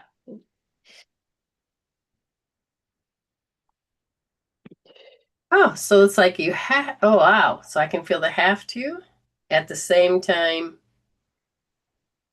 Hmm. So I don't know how to put this in words. Give me a second to figure this out. It's like if you needed something from her, you're going to build this relationship and then you're going to ask and then, you're more or less going to get a yes, but you don't need something from her. Maybe you do, you just don't know it, but you don't, as in cats, you don't. Um, but yet there is this, I don't think they know that, so they're going to use that or milk that or do you understand what I mean by the Yeah, intention yeah, there? yeah, yeah, yeah. So what I'm feeling is that they're not in the relationship for the right reason. Uh-oh. So they're going to take what they can get from you before, oh my God. So if they know that you're leaving, they're going to take what they can get from you before you go. Mm-hmm. Milk it. Mm-hmm. Mm-hmm. You don't know how to resist that. Your body don't know how to resist that. This is where society told you you have to. Yeah. Now it makes me want to pee. I mean, the urgency is what it's really representing. The willpower, the water, we only think of as usually kidney and bladder, but it is about the fascia as well, because that has to do with your willpower. She's been working on taking care of the karma, balancing it out, but it affects your will if you agreed, accept, and gave your willpower away. But there's a part of you that don't want to play this energy field with this. Like, I don't want to do it anymore. No, I don't. But you're going, but why the hell is it happening? That's because you're addicted to your memorized self, old self. Ooh, there you go. How you feel? Wow. You want to giggle before you put your hookup on.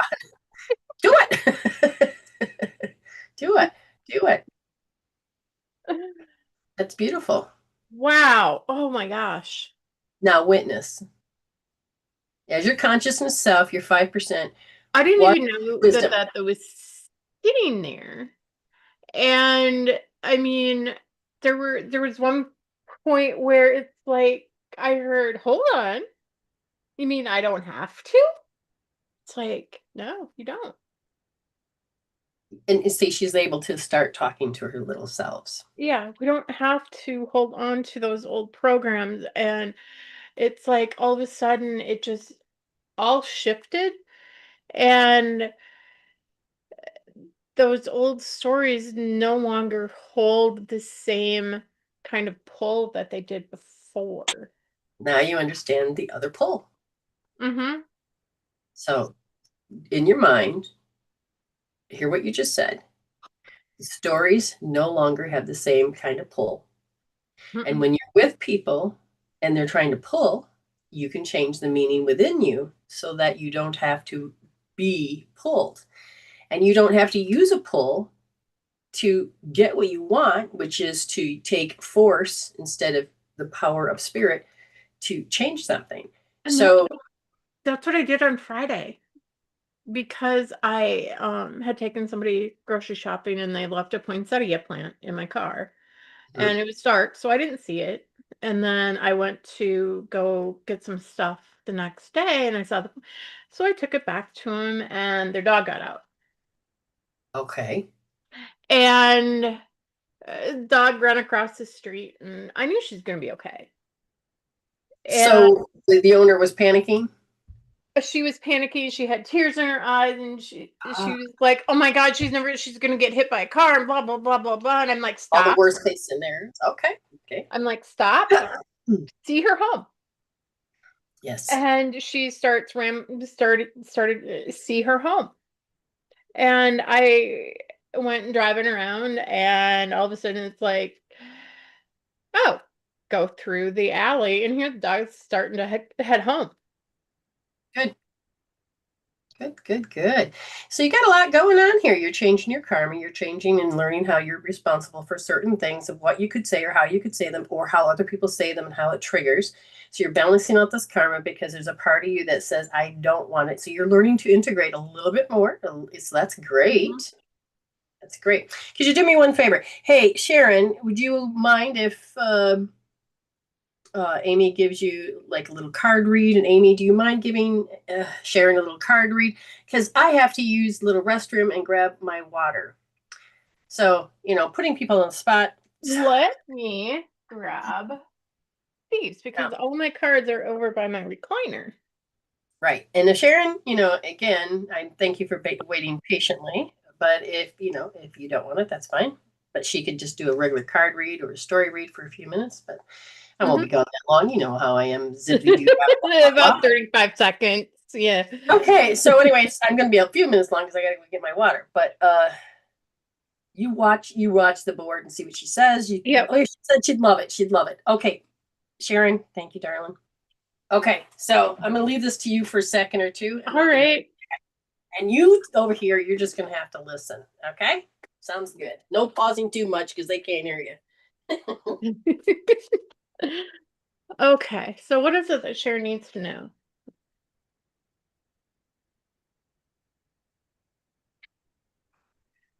Okay, so lay on the altar, hand it over, soften, surrender, forgive. I don't know if you can really actually see that. Yeah. So what this is saying to me, Sharon, is um, hand over the old beliefs. It's like letting go of those old beliefs because you don't need to hang on to that old belief that you have to do it a certain way just because that's the way it's always been done. It doesn't have to be done that way anymore. Um, Slow and steady wins the race. Slow and steady. Um, we feel like we're here, we want to be here, and we think we can just jump over everything and get to this point.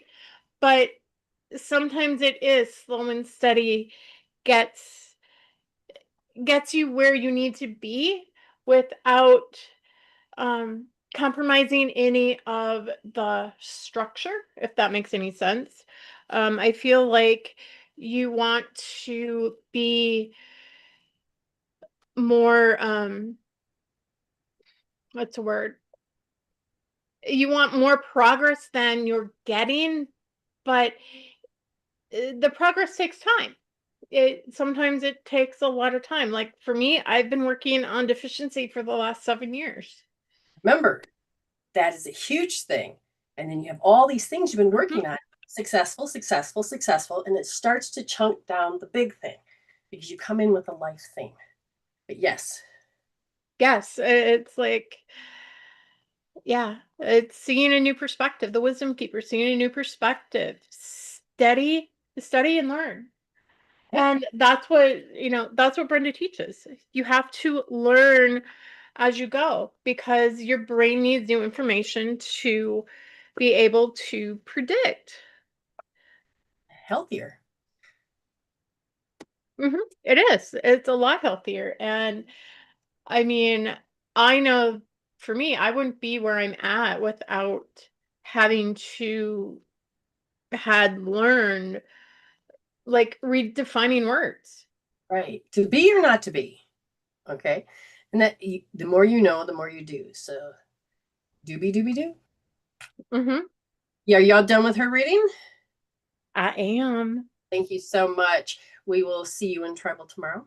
Absolutely. And maybe a quick talk after the show. And then, all right, so we'll talk to you later. Okay, bye. All Thank right. you. Bye. Bye. All right, Miss Sharon, just like I promised. Um, we're going to, so let's see, she says things, same, eliminate old beliefs.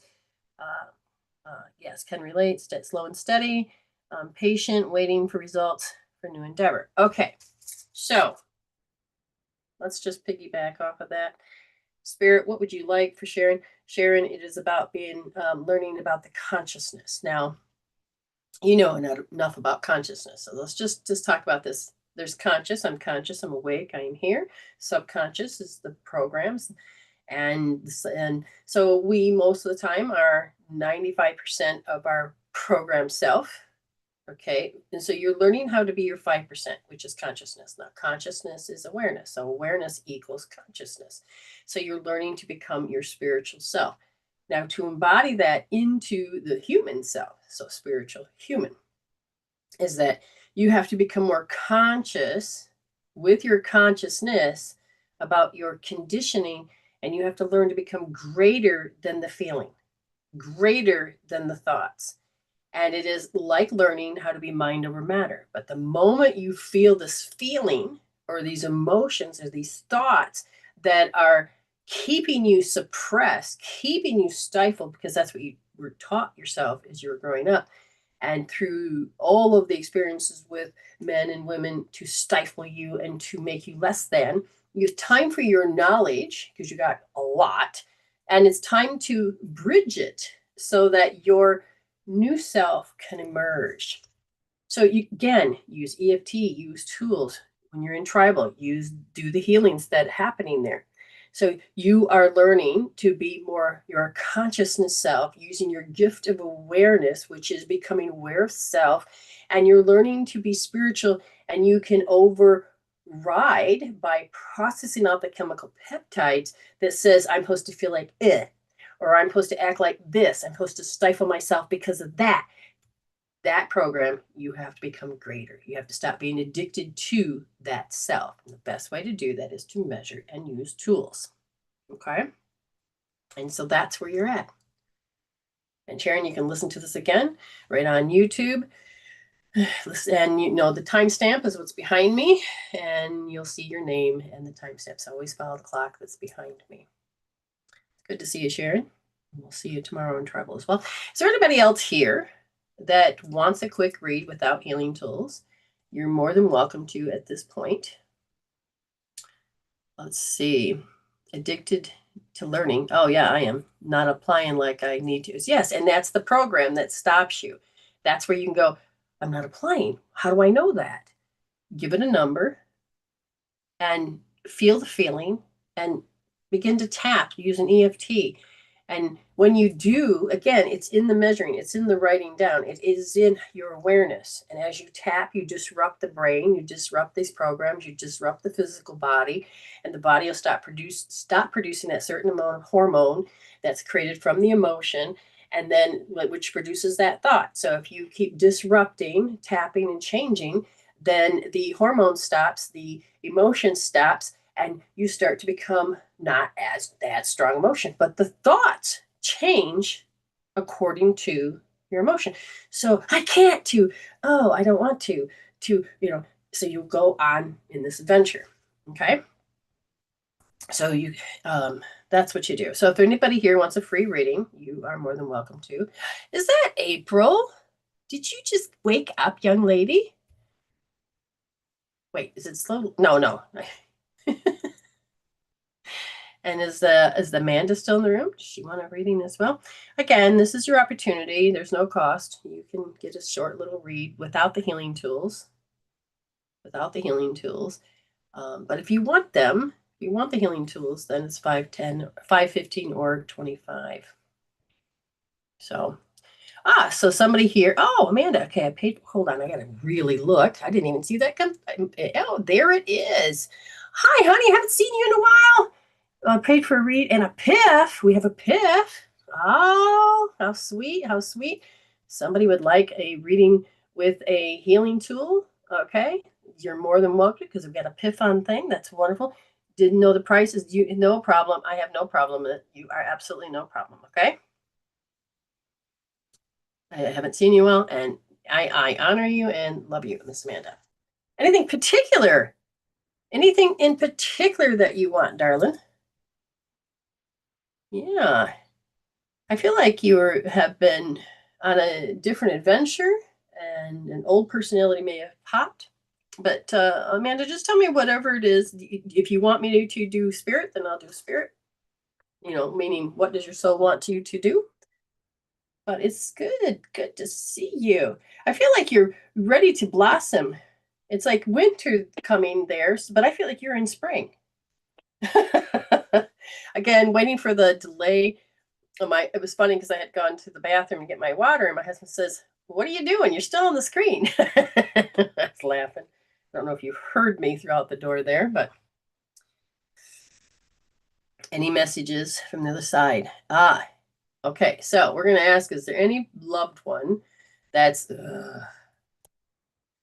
somebody just came through and just said, whoa, you have the fear of being you.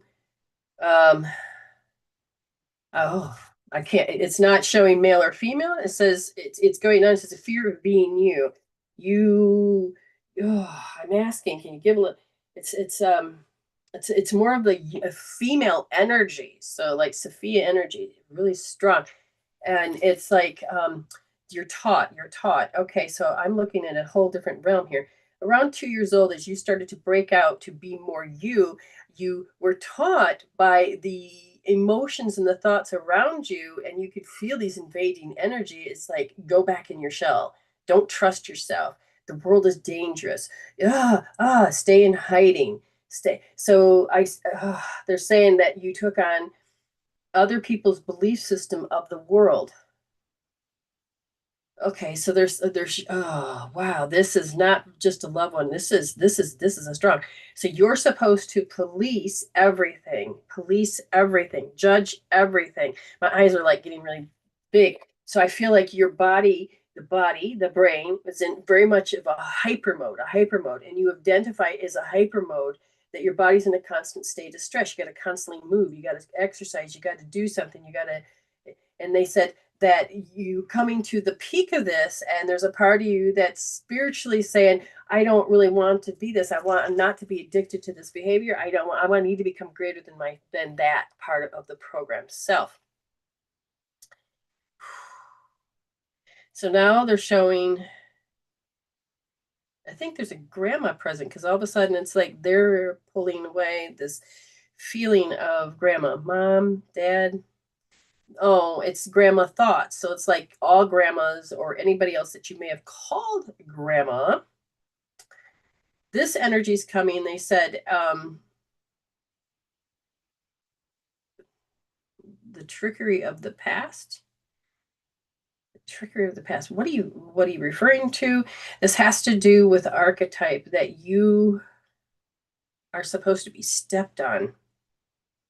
And you're like, no, that ain't gonna happen. So you have a nice strong attribute of yourself. Wow, this is a very strong connection. But it is, then I feel all your nerves kick in again, and you're in this erratic behavior. I didn't say erotic, I said erratic behavior. But this is not you. This is, was one of your grandmas very erratic? And the reason I say that is because they're coming from the grandma aspect about how they had to be the matriarch. Whoa.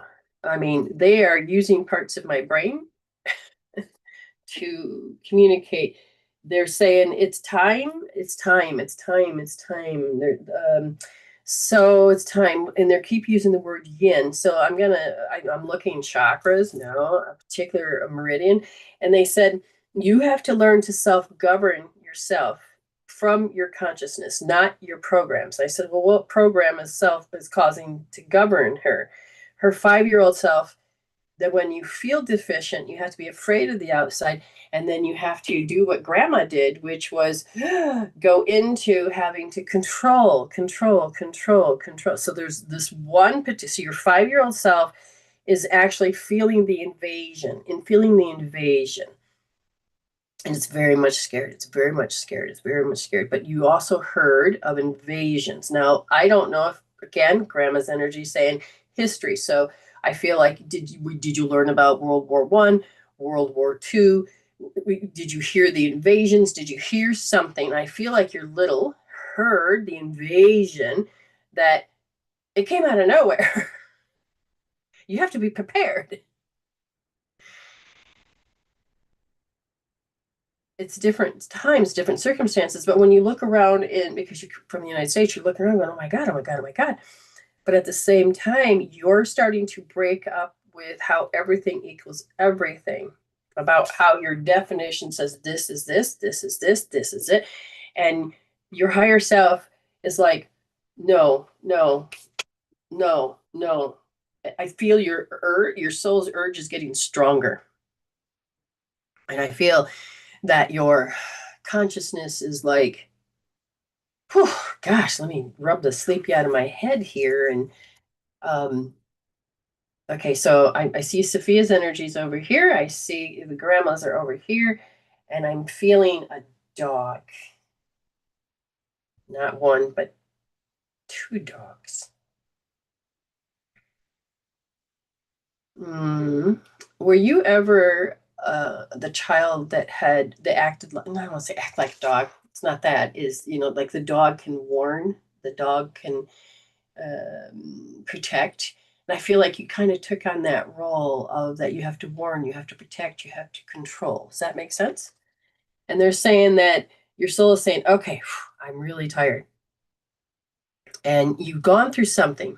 I don't know if you lost somebody just recently, because it's like really faded here, but yet it's not quite coming through. They say, so it goes with, here's my identity. When you're with me, everything's great. But when you're not with me, I can't. So you feel that there's loss of a person and maybe animals. I don't know, because they're hanging here. And it has to do with, without you, I can't. Without you, I can't. She's just totally making sense. Well, they want you to work on that you feel that thing that made you, or the thing that, and then now you're in that state of, I can't. I want you to hold left wrist, second position, deep, L2D. And focus on what I just said at the end there. Without you, I can't. But then there's that other part when they were there, it's like, I'm going to have to behave like this. And now it's like, I don't have a reason to say I have to behave like this, because it's missing. So you got a couple things going on there. Oh, I'm sorry, honey. So her dad in May. Again, very fuzzy. He's learning specific tools. He's not coming through like he wants, and I think that's why the dog stepped up. He made it. He made it. It's just that he's learning skills. He wants to be able to communicate with you more, but has some filing paperwork, something to do. He said he's like a lot to go through as far as review, but he's been working on, how do I let her know, hey, hi, I'm here. Does that make sense? Okay. My heart's with you. I'm holding space for you. And if you ever want to come back to tribal, to jump in and start working again, come talk to me. Okay? All right. Ah, Amanda. We have talked. We've known each other for a while now. That's a good thing. So we have a PIFs, and again, anybody else wants a reading with the healing tool. If we don't use it now, we can always use it later. So I don't know how many people are here, but if you're looking for you are so welcome, hon. Big hugs to you. Big hugs to you. You're missed. But at the same time, I'm proud of you for wherever you're at. Okay. Just double checking. I'm going to double check here. Anybody would like a reading? Just let me know. So we're kind of coming down to the end of the show, and That's okay. We could save it for next time. 5 years? Has it really only been 5? Maybe it has. Yeah, I think the first time I met you was like when I was doing one of my shows. Yeah. How's the jewelry making? She makes really good pieces of jewelry. I believe I had one of her gorgeous pieces. Oh, probably not in this box. No, don't think it's in that box.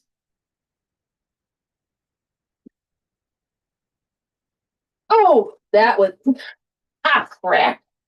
Well, apparently I needed to clean that. Yeah, I got everything so like pieces here and there. It should have been in that one drawer, but I don't see it. And now that I got it all over the floor, it'll just appear. Oh, I thought it was gonna be quicker than that. All right, I got a mess to clean up. But anyways, it was a really beautiful piece that I have. It's like part of me is determined. I'm going to find this piece. But yeah, very wonderful jewelry that she makes, and the time and precision, and I don't even have the patience to do that. She does. And it's just tedious work too. So I don't see it. Sorry. I was going to show you an example of her beautiful work, but I must have put it, if I've worn it's over here. I didn't put, I'm terrible of not putting things back. Anybody else do that? Oh well. Okay. I do not see anybody else here. And it's all good. Okay. I want to say thank you for for those that are diving into wanting to go deeper. So there is a difference between soul coaching and life coaching. Share with me what you think it is about.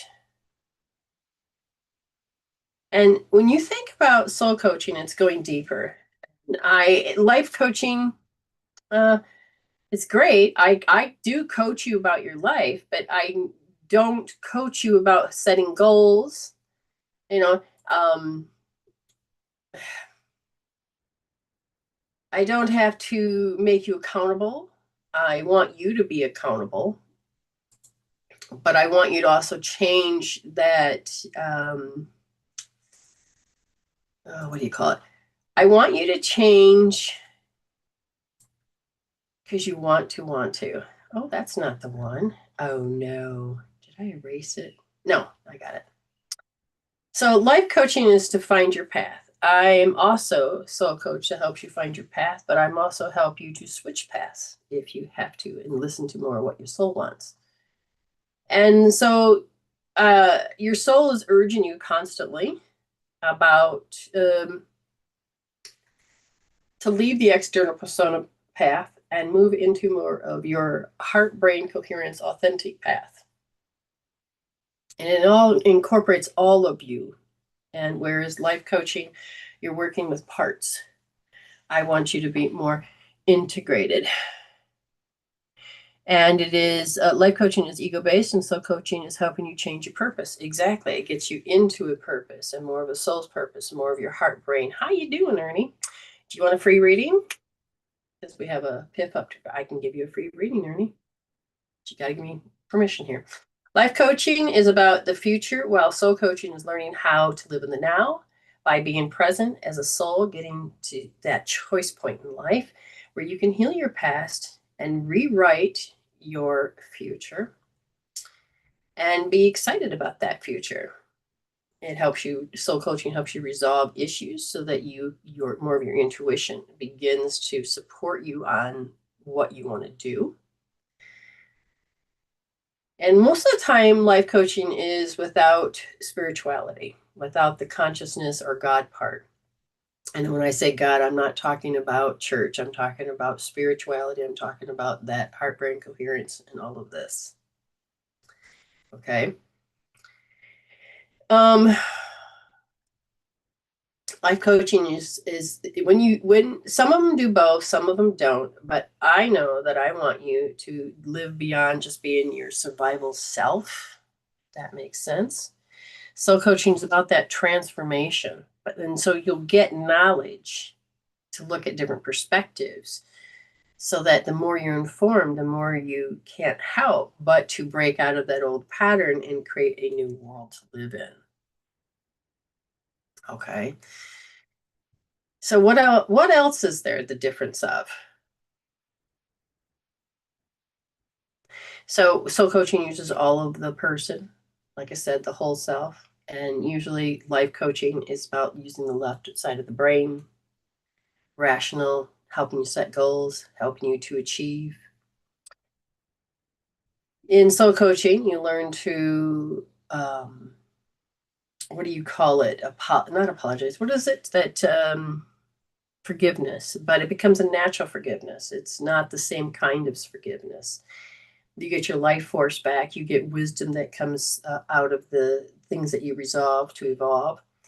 You get to see the bigger picture instead of living by conclusions and assumptions. You get to build your aura. You get to build your Wi-Chi, your spiritual immune system. You get to change your limited programs. You get to know that when unscripted parts of your life appear, you learn to be a resolver, and you start creating new patterns that the past is saying, oh, I got this. And then you just pull from the field and you get answers. So life coaching and soul coaching are two different things. And I teach about quantum law of attraction instead of just law of attraction.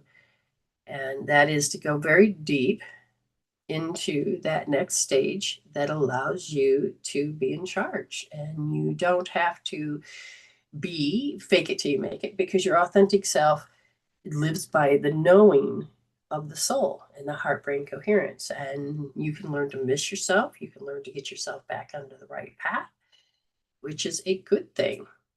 Now, if you're here and you would like a free reading, just go ahead and ask, and I will give you one. I won't give you the healing tools, but I will give you your soul direction, what your soul wants you to know. Okay.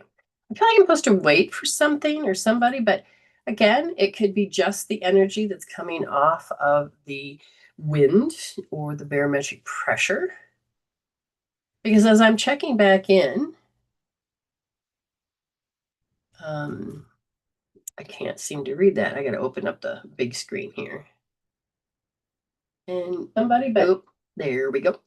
And okay, I would think a life coach is more for the ego. Yes, which is still important. Well, absolutely. I'm not saying don't do life coaching. I want you to set goals. I want you to open up and learn to be accountable and to know that you can do things. And the ego, again, is how spirit can be seen. But ego is not meant to be the over-identifying matter. So your spirit is not meant to over-identify with matter to the point that it loses itself and you become the program. And you're supposed to be of the earth, not you're supposed to be in the earth. Well, which way is it, in or of? But all I know is you're not supposed to be owned by your programs. And if you want to move forward out of where you are, with life coaching, when it comes to like looking at your purpose and saying, this is what I want to do, you got programs that are telling you, and it could have been somebody else's suggestion. Hey, you'd be good as a lawyer, or you'd be good with this. And like I was told I was good to be an accountant, and I started to go for that, and it was somebody else's dream, not mine. And I set goals, smart goals, and keep it simple and aim for it. But my heart's desire wasn't there. My strong emotions to help support that was not coming to pass. I felt like I was going crazy. No, I don't want to do this. So I wasn't doing what I love. And when I started to say, wait a minute, what is it I do love? I had to get past all of the what will people think? Oh, I need to do the next logical step. This is how I'm supposed to survive. I have no choice. I healed those belief systems, those limitations, which allowed me to hear my soul say, let's create something out of nothing. Let's go down this road. And so I can be present as my spirit self. So it isn't this, you're looking at my spirit. My body is my spirit. You have to see it. But in the sense of learning how to be your 5%, your consciousness self, you are learning that you can look through the lens of ego, electromagnetic guiding omni-apparition, and be in charge. You take that pause, you take that breath. You're standing at the gate of choices, and you can do it from a higher heart, a higher self, and your spirit can impart wisdom about what the next move is. Okay. So I'm not condemning life coaching. I'm just saying, if you want to become more your authentic self, and you want to be living by your authentic self, you want to be more consciousness, your awareness self, then this is probably the road you want to go down. All right. I do not feel like I'm supposed to be here now. It's whatever I was supposed to do. I was supposed to stop and wait, and I did. And all of a sudden now the knowing inside of me is feeling stronger. And I think I was supposed to talk about this a little bit more, because my next adventure to explain, probably on my website, what is all of that. So thank you for the participation, so I can do better clarification. It is important to see this. And hey, why didn't it do that? Because oh, there it is. All right. Resolve to evolve. Heal instead of deal. Don't believe your own BS. Quantum law of attraction. I can heal that. You can heal this. Don't waste it. Paste it. Okay? There's a lot you can do. Hashtag next stepping stone. Hashtag thank you, spirit. Hashtag 143. Add another 3. I love you also. Or 2. Because otherwise it'd be 1, 4, 3, 4. But yes, thank you, spirit. All right, always begin and end your day with spirit, and then everywhere in between, thank you, spirit, so that you can have thank you therapy, so that you're constantly in your authentic self, receiving, instead of just living by the seat of your pants. We will see most of you in Tribal tomorrow, and the rest of you, you're more than welcome to join. Just give it a shout out and to find out more. Okay, now let me find the right button. And there it is. Okay.